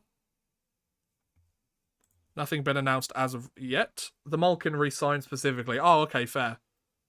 I wanted him testing for agency, not re-signing with Pittsburgh. I mean, the band's got to get back together, you know? Might be their last dance. Gary Bettman is trying so hard to protect the Coyotes is honestly hilarious. I mean, yeah, kind of. So I definitely want to know the situation with this. Definitely want to know the situation with this Nemeth deal before I leave, at the very least. But yeah, once again, guys, if you are enjoying the stream and you haven't done so already, hopefully you guys have enjoyed the stream. Feel free to subscribe to the Odd Man Rush YouTube channel. I'd really appreciate it. It does help me out a lot. And also, feel free to super chat if you'd like to help support the channel a little bit further and send a couple of bucks my way. I would really appreciate it if you did super chat. It comes up on the screen all nice. You send a couple of dollars my way. You do not have to, of course. It's not compulsory by any means. But I would really appreciate it if the opportunity is there for you. But, you know, like I said, it's not compulsory. You don't have to if you don't want to. It's all good. Oh, and Charlie Lindgren's gone to Washington as well, has he? Okay, that makes sense. That makes sense. Mason Marchman's gone to Dallas? Really? I feel so bad for Mason Marchman with what's happened recently because the passing of his dad, I would imagine, is probably quite sudden as well. So, hope everything's going okay in the Marchman family. But, geez. Not having the best of times right now, is he? Trying to see. Yeah, so Brett Kulak has been confirmed by pretty much everyone except Cap Friendly, 4-year contract. Yeah, quiet morning for Dylan Strome's camp, apparently. But things are starting to pick up. Ooh, could we imagine if the Rangers use that cap space to pick up Dylan Strome? I'd take it. Yeah, the Tampa Bay Lightning, I mean, they're getting it done. They're keeping the group together. Yeah, Mason Marchman to Dallas could be a really good signing for them, actually. Then my question is, are they going to be able to re-sign Robertson and Ottinger? Because that could be a really difficult situation for them. Yeah, Cap's goaltending looks like it's probably finalized now then. I mean, yeah, Charlie Lindgren. Yeah, okay, so Charlie Lindgren has been brought up here for the Washington Capitals. A 3-year contract as well. Congratulations to Charlie Lindgren getting himself a 3-year deal. $1.1 million cap hit each year, so a $3.3 million contract. 3 years, 3.3 mil. There you go. And Marchment has supposedly been signed for at 4.5. Okay. Very interesting. I'll keep an eye out. See if that updates shortly. Yeah.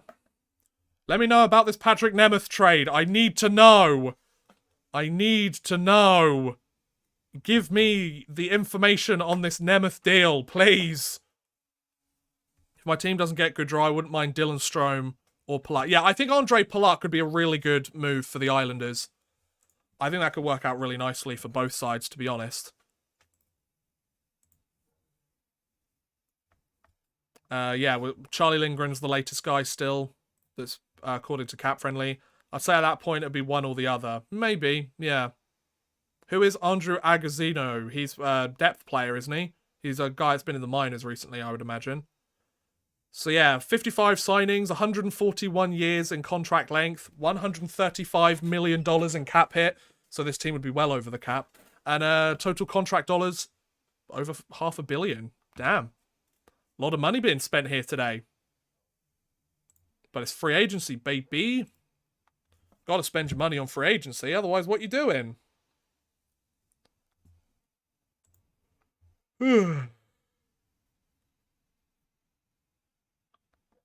So, is there not a page for trades on Cap Friendly? There should be. If I scroll down, signings, cap space, popular active. Oh, interesting. Popular inactive. Jake Vatan and Eric Stroll. Interesting. Recent trades. Yeah, they do have recent trades much further down, but they don't have any information on the Rangers trade as of right now, unfortunately. Charlie Lindgren's still the latest signing. Mott, sign with the Rangers, please. Yes, I would love that. I think if the Rangers, the only outgoing players they have are Vetrano, Strome, and Kopp, and they bring back Trocheck. Oh, sorry, Georgiev, Strome, Kopp, and Georgiev, Strome, Kopp, and I just said his name. Georgiev, Strome, Kopp, Nemeth are the outgoing players. And if they keep Tyler Mott, they sign Trocheck, they get Yaroslav Halak, and they trade Nemeth's deal, I think that's a very, very successful postseason. Postseason? Yeah, off-season. Or free agency. I think that's a very successful day one of free agency for the Rangers if they manage all that. Hey Danny, welcome to the stream. The website is cap friendly. I was about to say Elite Prospects there. No, it's cap friendly. So check it out. Shout out to Cap Friendly. Top-notch guys. Or gals, I don't know who works there, so. Come on, give me the information on this trade, please. Let's go, let's go. So what's happening here?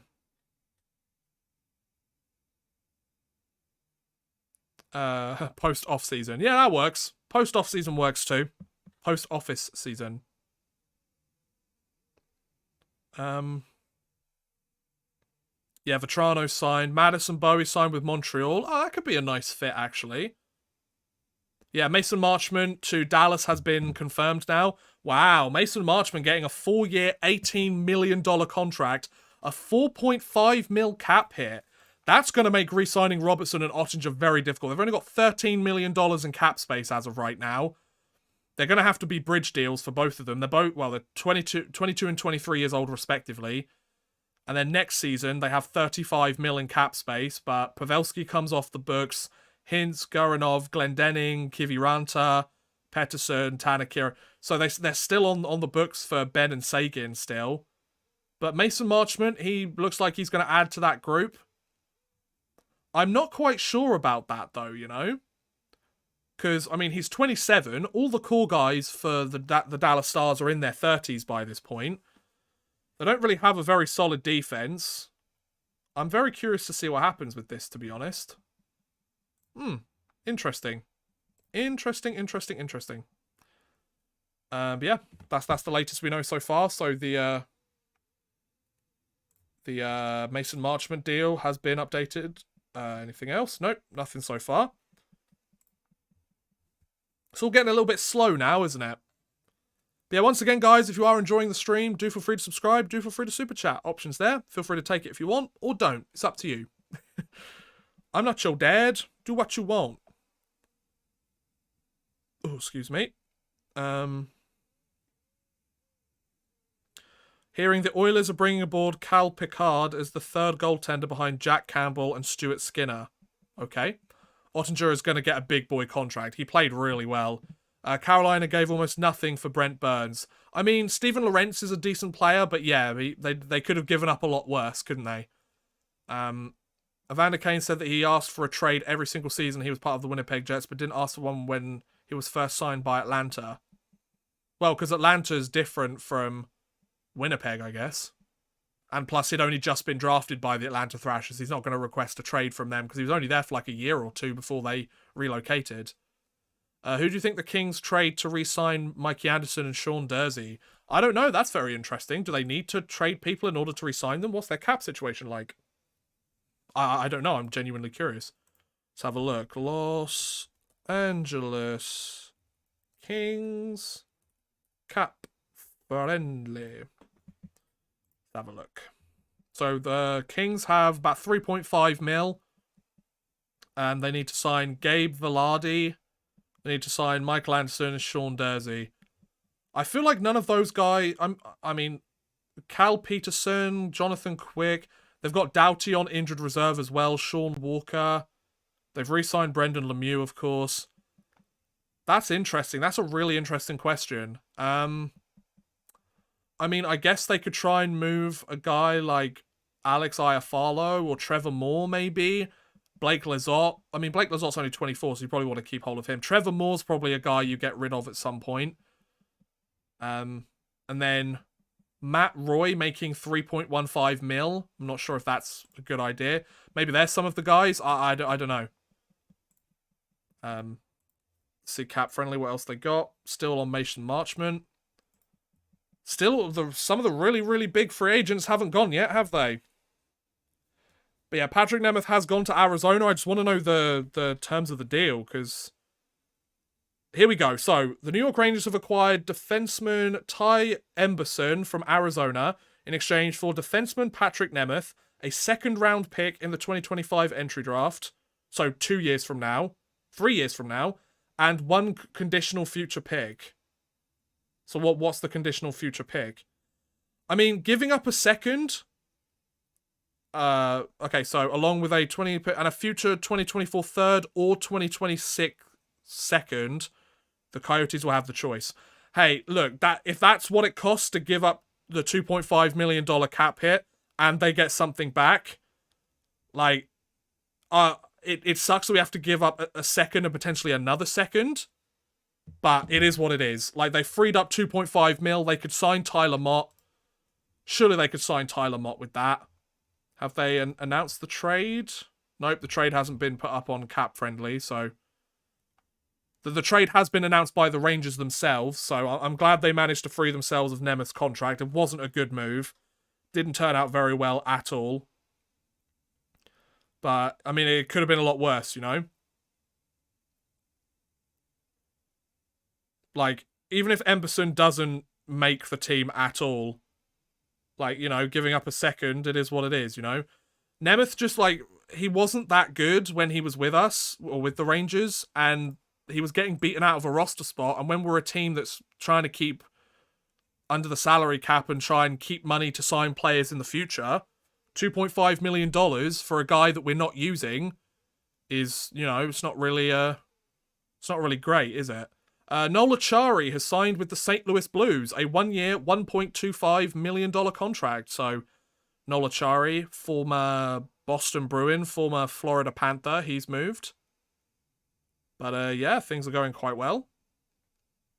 And there you go. So, Ty Emberson, I want to know about him. Colin Blackwell signed with Chicago. Oh, damn, okay.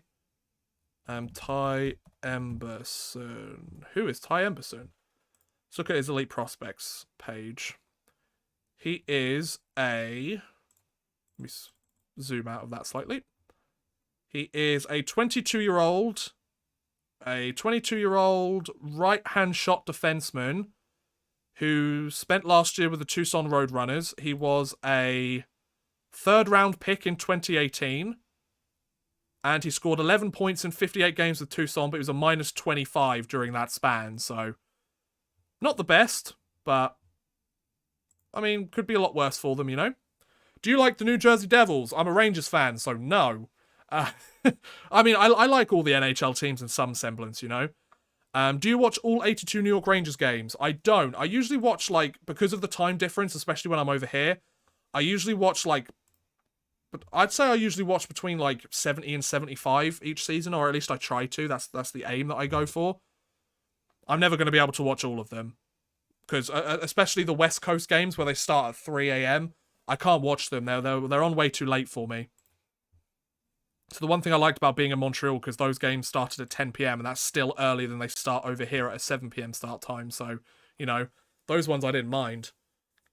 Nemeth was a liability. Yeah, he kind of was. It sucks that we've had to give up potentially 2 second-round picks in order to get it done. But we get a former third-round pick.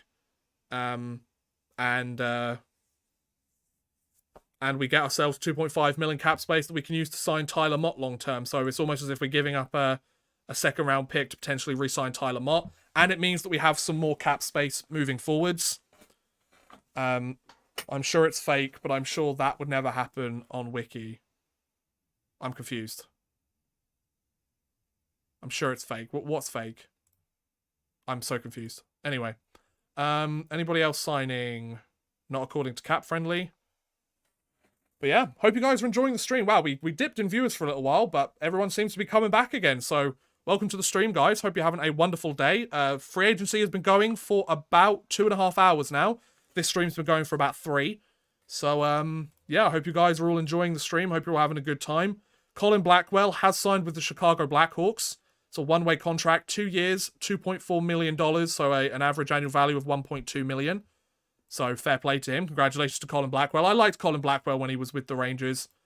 He obviously then went to the Kraken, then went to Toronto, and now he's in Chicago. So that's pretty cool. Fair play to him. I'm glad that he's got I'm glad that he's got a bit more stability, and he's getting a decent salary for his efforts as well. So I'm really glad to see him have some success, you know. Krabby, welcome to the stream. What do you think Vegas is going to do? What would they get by trading Pacioretty? That's a really good question. I'm not quite sure. I'd imagine, well, obviously it depends on where they're trading him, because, you know, if they trade him to a contender, it's a 1-for-1 trade.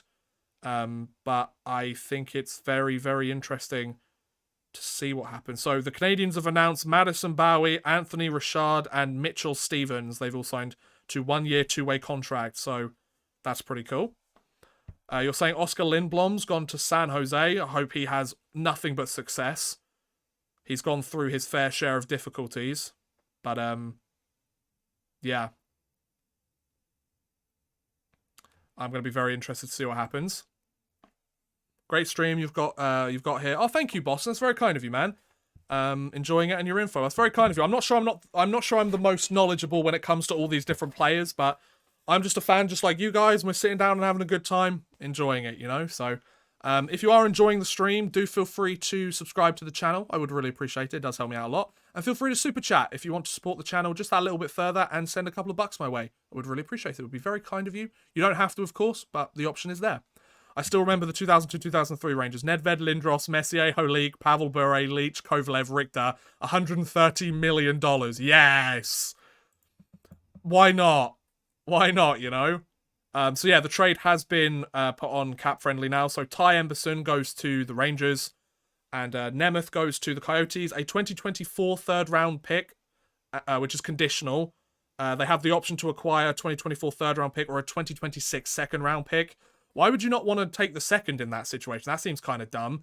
And then a 2025 second-round pick. So they potentially give up 2 second-round picks. Well, 2 second-round picks 3 and 4 years from now.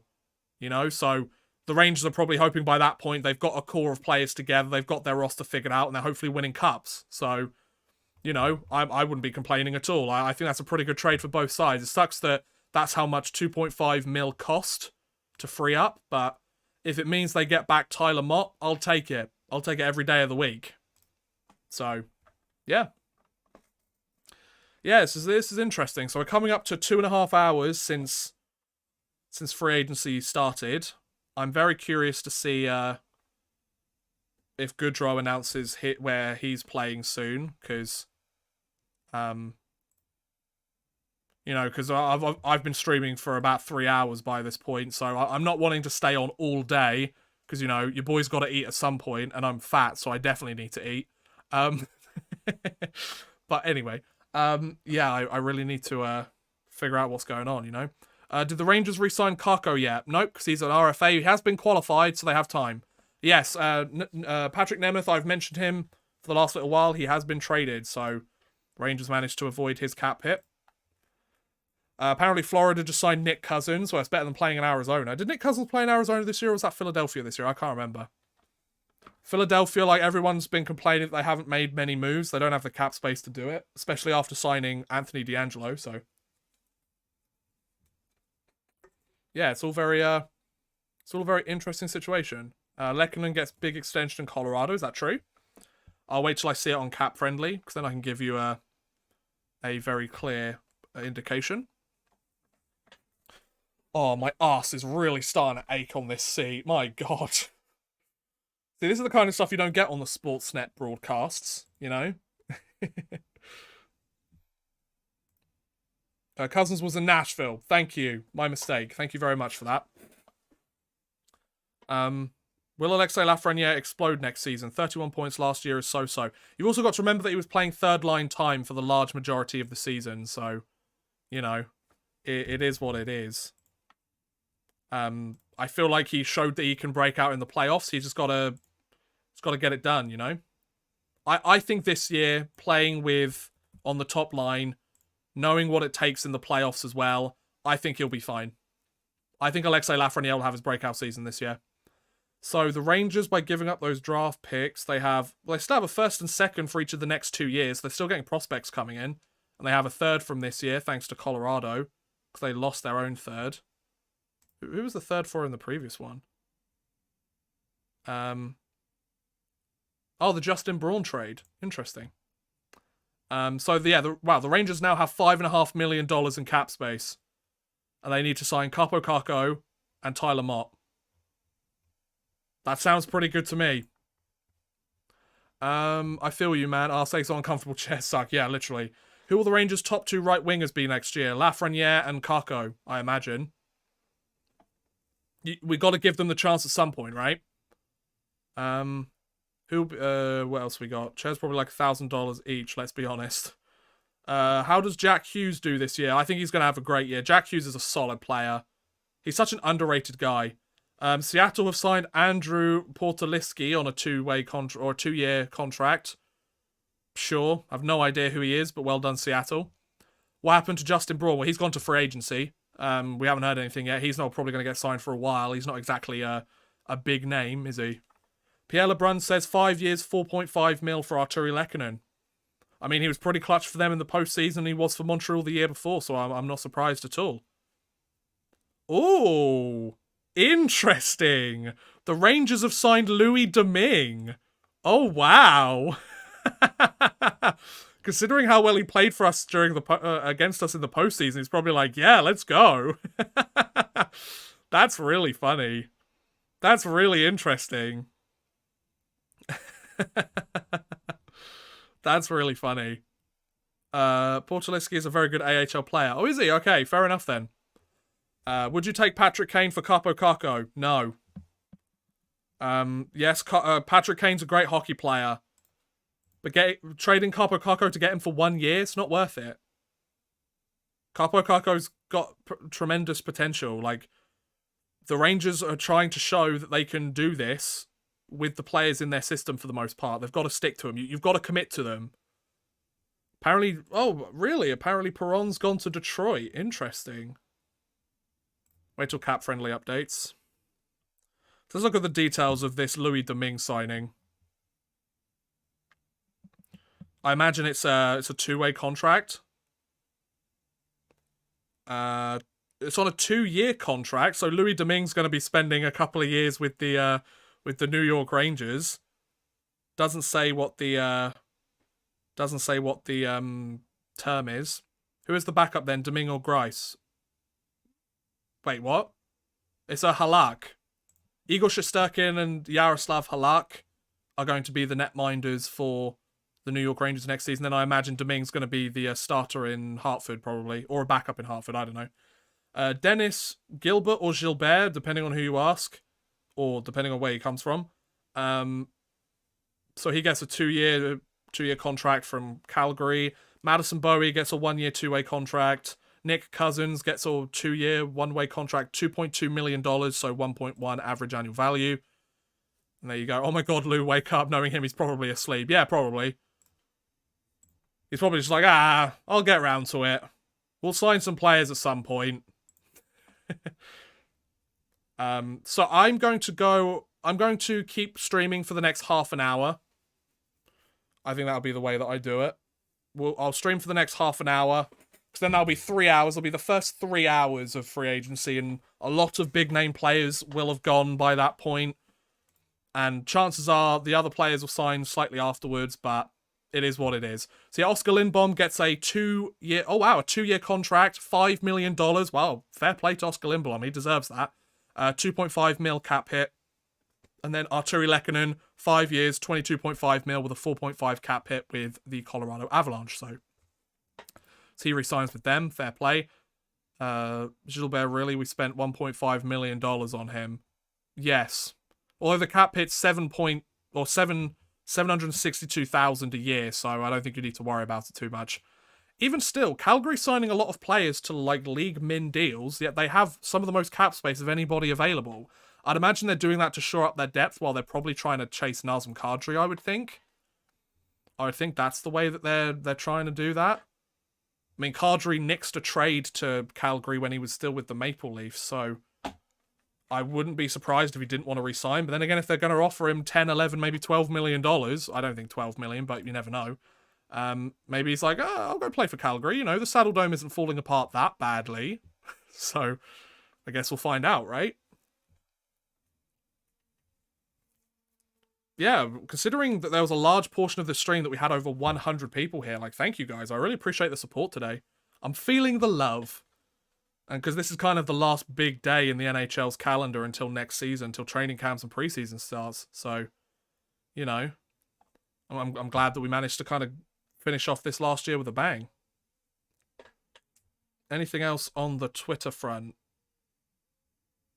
I'll laugh so hard if Ryan Strome winds up with a team in the Metro. What do you think about the Burns trade? I think that's pretty good. I think that's pretty good indeed. I think that Burns is probably going to help. He's going to help with some of the offensive output that has been lost by Tony DeAngelo. But to be honest, you've just got an older Tony DeAngelo, really, haven't you? Because it's a case of, you know, DeAngelo's not very good defensively. Burns has never been very good defensively. But the thing is, Burns is a lot older. So, you know, was that the right move to make? By the looks of it, Carolina's had a real trouble retaining players. So, okay, apparently Eric Branson, 4 years, $4 million in Columbus. That's an interesting move. I'm not sure what I think about that one. That might be one of the first ones where I'm like, oh, okay, I'm not really sure I understand the logic there, but maybe that's just me. I'm not an NHL general manager, so what do I know? You know? So yeah, we'll go for another 25 minutes or so, and then I think I'll call that a stream. So if you want to get your super chats in, now's the time to do so, folks. Yeah, because then I think 3 hours is a good enough time to sit here.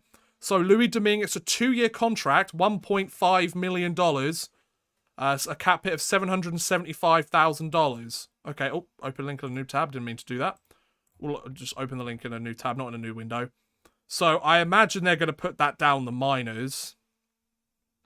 I mean, to be fair, he could compete with Halak for the backup spot, because, you know, you have 3 goaltenders that, I mean, Domingue played pretty well during the postseason. So it could be a case where, you know, if an injury takes place, we've got another guy in the system to come. I think that's actually a really good move by Chris Drury. That helps, you know. So Domingue comes in, you know, with 700-something thousand, because then once Halak's gone, Domingue could be the backup if need be. He'll be 31, 32 at that point. And that saves an extra 750,000 on the cap. So, yeah. I think that works, but I would imagine he's going to be in the minors to start the season. So, I would imagine we see who's going to be paired with Braden Schneider? I imagine it's either going to be Zach Jones or Nils Lundqvist, I would think. I'd imagine it's Zach Jones. I'd imagine they're going to go with Jones, because that makes the most sense, you know, because he's the left-hand shot.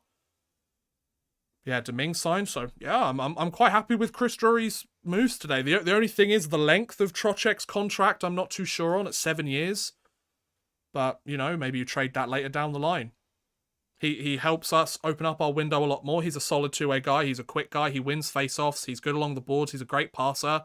He's good out in front. He's good at deflections, which I mean, we already have Chris Kreider doing that on the first line, but having another guy being able to do that on a different line helps a lot and could add some more variety to the Rangers' offense. So, yeah, I'll take it, you know? It's such a long day yesterday, and it was so warm yesterday, and it's been pretty warm today. Not quite as warm, but still pretty warm. But the room that I stream and record my videos in is absolutely boiling, and it's starting to like take its toll on me, you know, because I had a really long day yesterday, and now I've been streaming for 3 hours, which, I mean, yes, there are people that stream for far longer. Yes, there's situations where, you know, but you know, streaming isn't difficult. Being like on it for 3 hours straight is very difficult. It's not difficult, it's draining, I think is the best way to put it, you know? Like after a while you're just like, oh, I haven't really eaten that much today, so I should probably go and make myself some really nice food. But yeah, we've still got about 25 minutes. We'll chill here for another 25 minutes, and then I think I'll call that a stream. So yeah, I hope you guys are enjoying. Hope you guys enjoyed the stream so far. Hopefully my analysis on these players has been okay. I don't know if I've really actually done a very good job of explaining why some of these deals are good deals, but hopefully they've been okay. You guys let me know. You can be like, oh man, Rush, that was bloody terrible, and we hated it, and it's actually made me want to cry. And that's fair enough. I understand. I respect your opinion. It is what it is. It is what it is.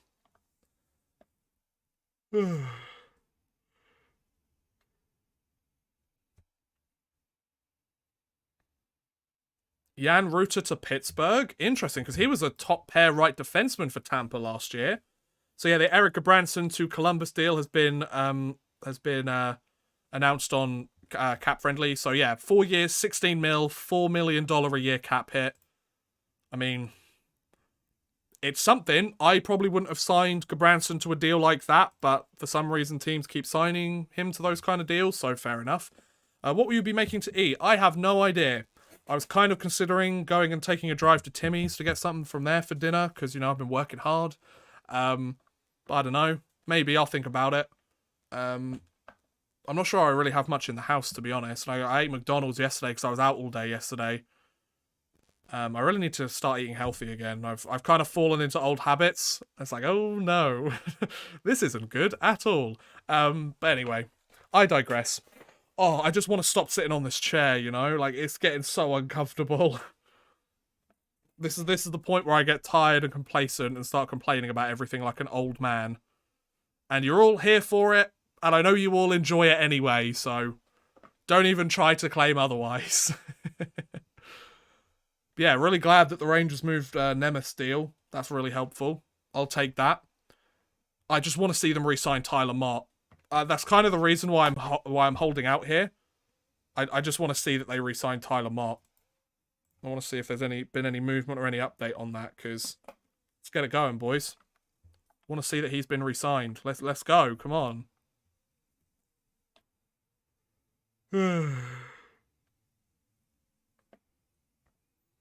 It's believed to be... Oh, okay, so the Domingue deal is believed to be two-way. Okay, interesting. Yeah, Jan Rutta, 3 years, $2.75 million a season. I mean, I'd imagine going on a deep playoff run with Tampa helped with that. Yeah, 3 years, $8.250 million contract, $2.750 yearly salary. Yeah, it's pretty good.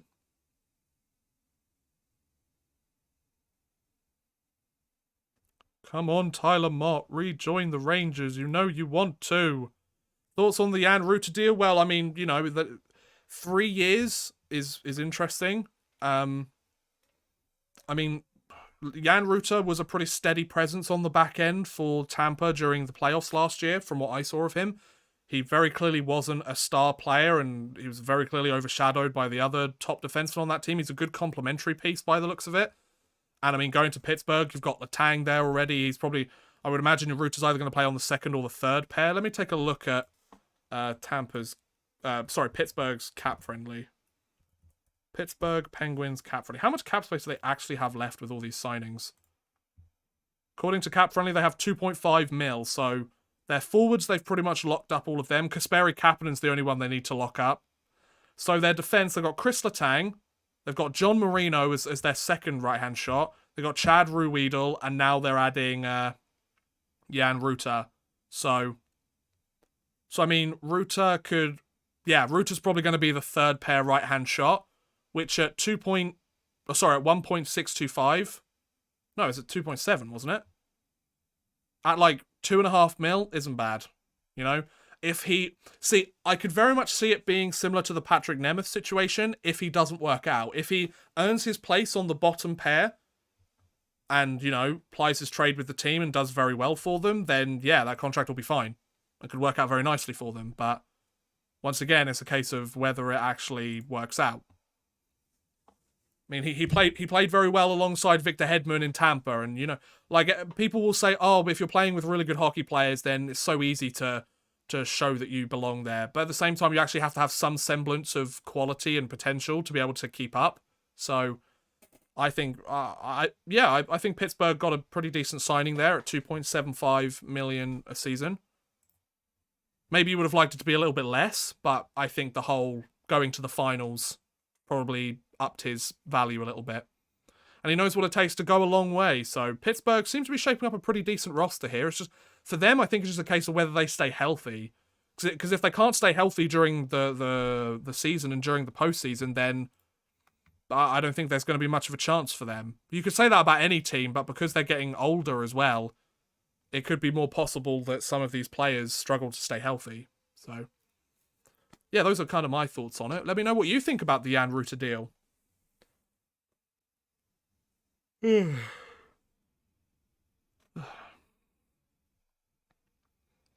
So this is almost going as long as my coming up to the end of your stream. What was the best and worst deal we've seen so far? Best and worst deals, Matthew. That's a really good question.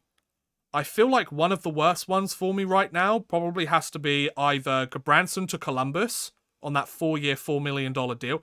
I actually want to take a look at Gabranson because I want to make sure that I'm at least somewhat informed before I actually go through with this. So last year he played with the Flames 17.78 games. That was his most productive season by a long shot. I mean, yeah, he's a decent player, but he's a minus 87 throughout his career with 708 penalty minutes in 641 games. So he's more likely to be on the ice for a goal against or be in the penalty box while the opposing team scores a power play goal against you than he is providing defensive ability. So signing him for $4 million, $4.5 for the next, $4 million for the next 4 seasons. Not sure about that. Maybe they're wanting a bit of a veteran presence as well because he's 30 years old.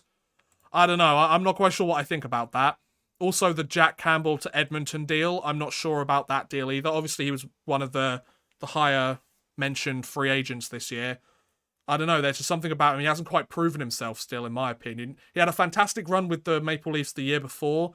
He had a decent season with them this year, but he was under 900 save percentage for a lot of the season, for the majority of the season. So, are you really going to trust a guy? Are you really going to pay a guy $5 million a season for that kind of performance? Apparently you are. Now, obviously, it's very possible that he could bounce back and produce a really strong performance for the Edmonton Oilers. I mean, like, I hope he does. I hope things work out for them, but, you know, it's not looking great, is it? So Jan Rutta's still the latest one. We've got about 15 minutes left to go, folks. If you're wanting to subscribe, if you're wanting to send in your super chats, feel free. Would really appreciate it. Does help me out a lot. Or don't. It's up to you.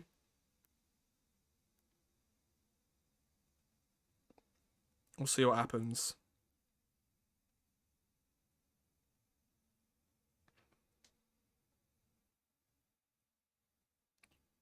Let's go. Anything else to let us know about Cap Friendly or NHL?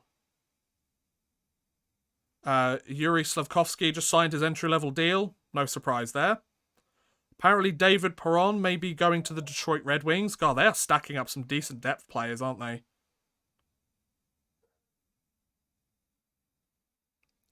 Yeah, Patrick Nemeth. Just seen another thing. Oh, Ben Sherratt has gone to the Detroit Red Wings. Okay. So Ben Sherratt to the Red Wings.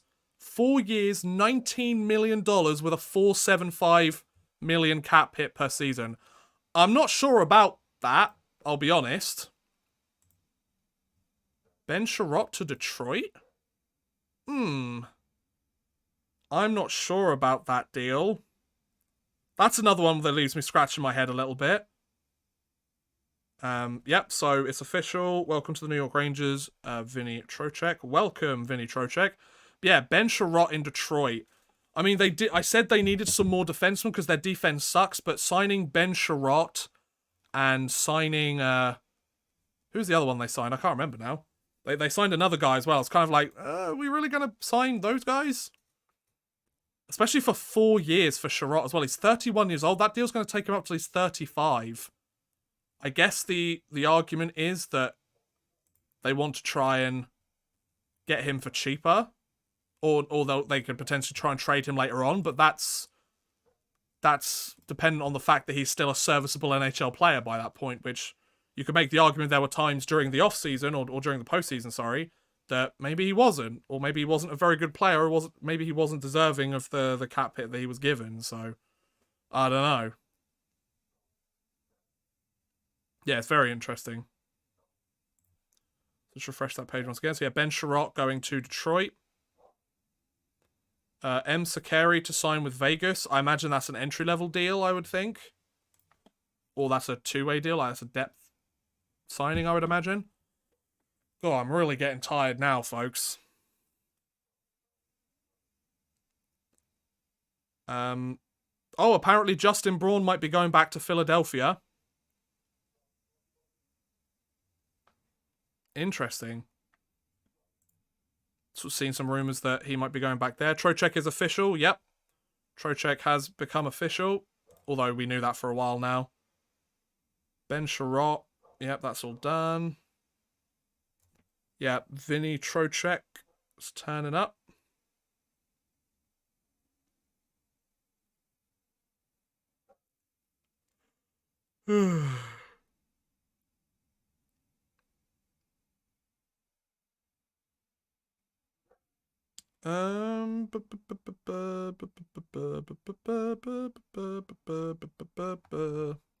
Alexander True has signed a 1-year 2-way contract with Seattle, but that was like yesterday.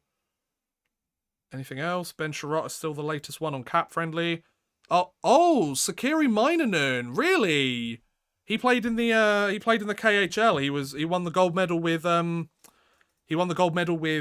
Finland at the Olympics this year. He was one of the top guys for Salavat Yuleev. Oh, nice. He signed with Vegas. That's so cool. Oh, I'm so happy for him. I was wondering where he was thinking of signing.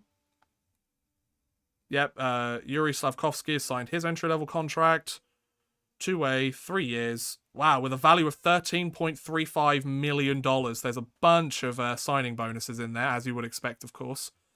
Toronto hasn't done anything recently. I'm not surprised. Princess Flora, I wouldn't think they're going to be... I highly doubt they're going to be making any big moves. So, yeah.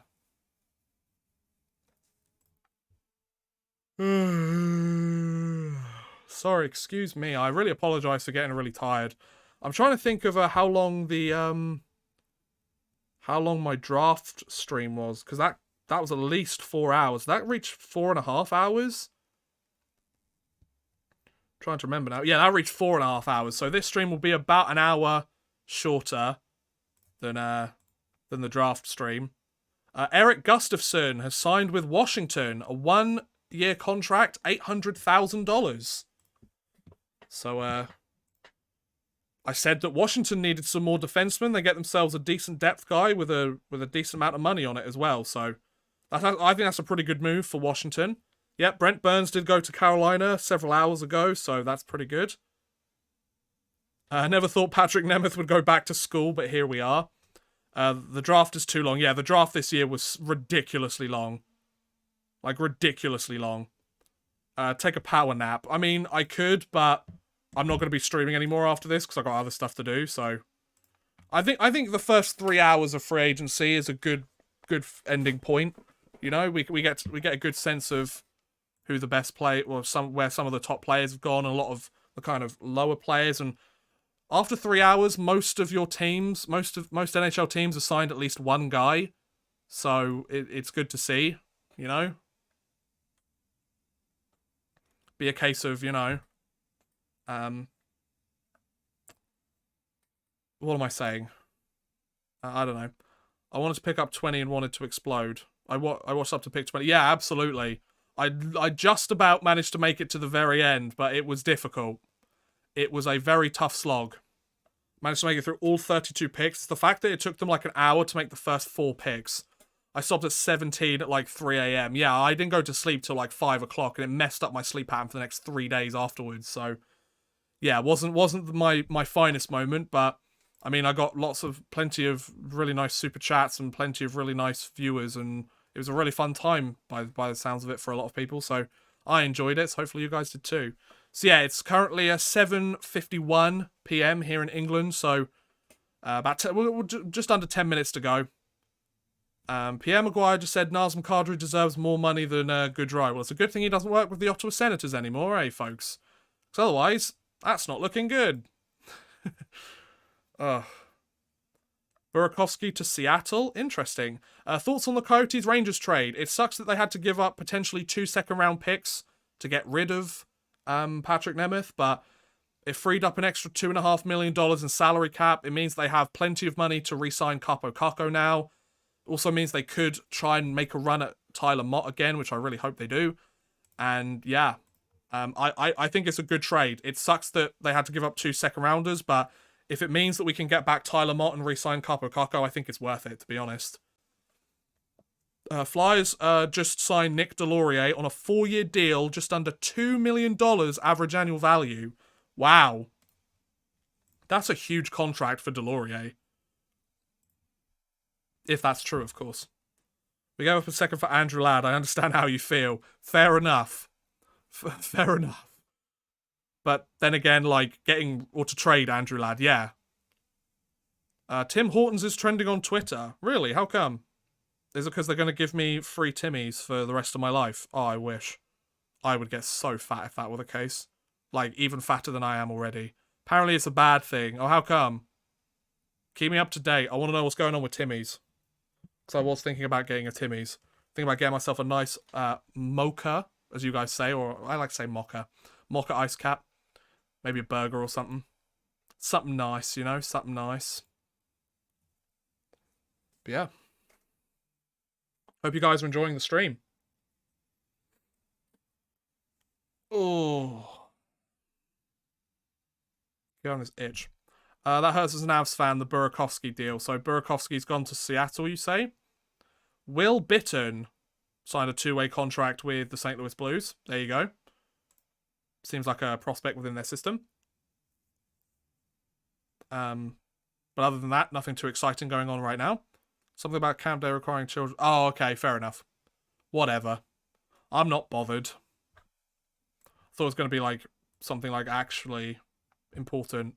But no, it wasn't. Okay. It is what it is, you know? So, coming up to about 5 minutes left of this stream. If you've got any last questions you want me to answer, any last super chats, would really appreciate them. Hopefully, I haven't come across like e-begging or anything like that. I like to mention the options there because I know that people come in and out of the stream all the time. But obviously, I don't want to mention it all the time, and I don't want it to seem like I'm begging for money because like that's not cool. But yeah. Feel free. I would really appreciate it. It does help me out a lot. It does help out the channel tremendously. And you get to have a nice little sparkly thing there. So it's pretty cool. Rick DiPietro said that if the Islanders get Gaudreau, he'd go streaking across his studio. Well, the studio's probably not that big, is it? So he probably wouldn't have very far to streak, would he? He's still getting paid by the Islanders, let's not forget.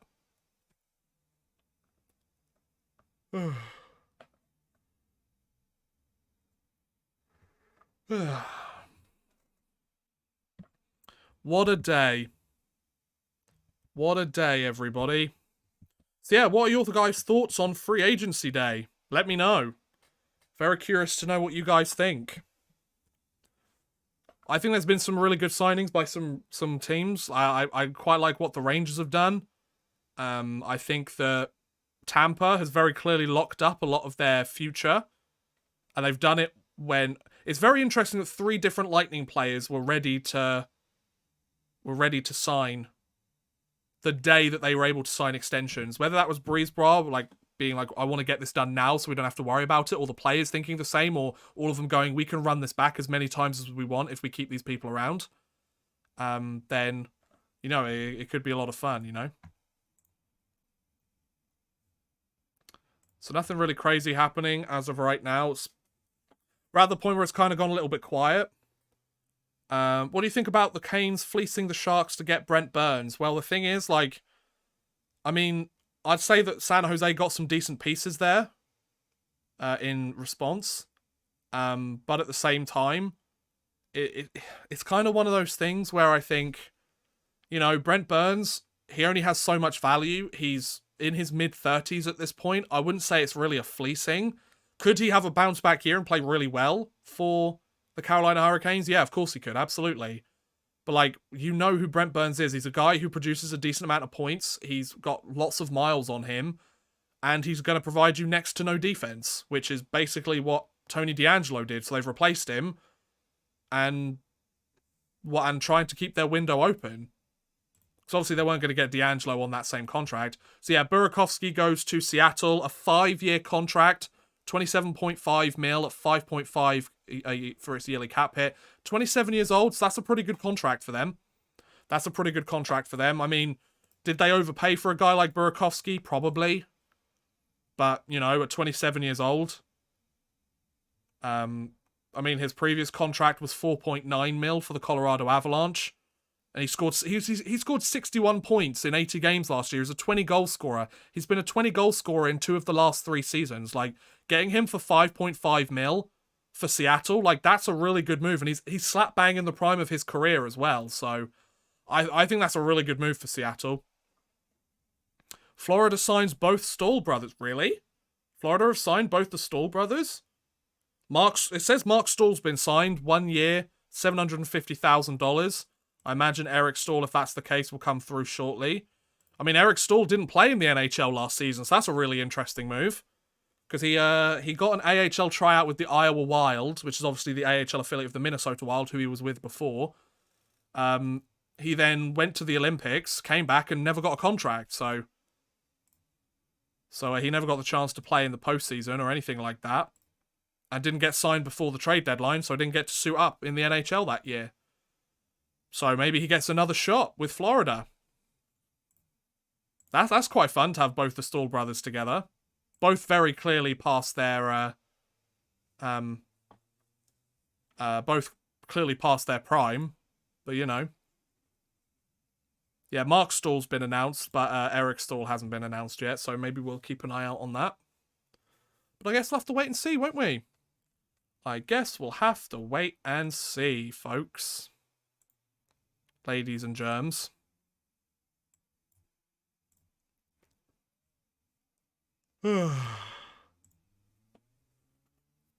Right, so it's coming up to 8 PM here in the UK. Oh, Eric Stahl's on a PTO with Florida. Okay, that makes sense. That makes a lot more sense than signing him outright, because they probably want to see like how he's going to do. But yeah, we are coming up to 8 PM here in the UK. It has been about 3.5 hours since I started my stream. So I think I'm going to end my 2022 NHL Free Agency Day 1 live stream here, folks. Thank you so much for watching, everybody. I do hope you have enjoyed. I apologize if the energy levels kind of went down a little bit towards the end of that. Yeah, I'm really tired. I had a long day yesterday, and sitting here streaming for 3.5 hours straight is it's no easy task for the energy levels, you know. So yeah, thank you so much for watching, guys. I really do hope you have enjoyed the stream. Do feel free to send one last super chat if you'd like to. Feel free to subscribe to the channel. I'm going to try and get a video out tomorrow. If I don't, then I just haven't had the time to get it done, but I'm going to do my very best to get it done, so we'll see. But yeah, I really thank you all, guys, for coming out and spending the stream with me. I really do appreciate the time. It was a lot of fun. I really enjoyed some of the signings that were made, and I don't know when I'm going to do a stream next. I guess we'll do it at some point during the off-season. Maybe I'll play some NHL video games again. Have no idea what I'm going to do, but yeah, keep an eye out on the channel tomorrow and on Sunday for a couple more fun videos to do with free agency. And yeah, thanks again for watching, guys, and I'll see you again next time. Bye for now, folks.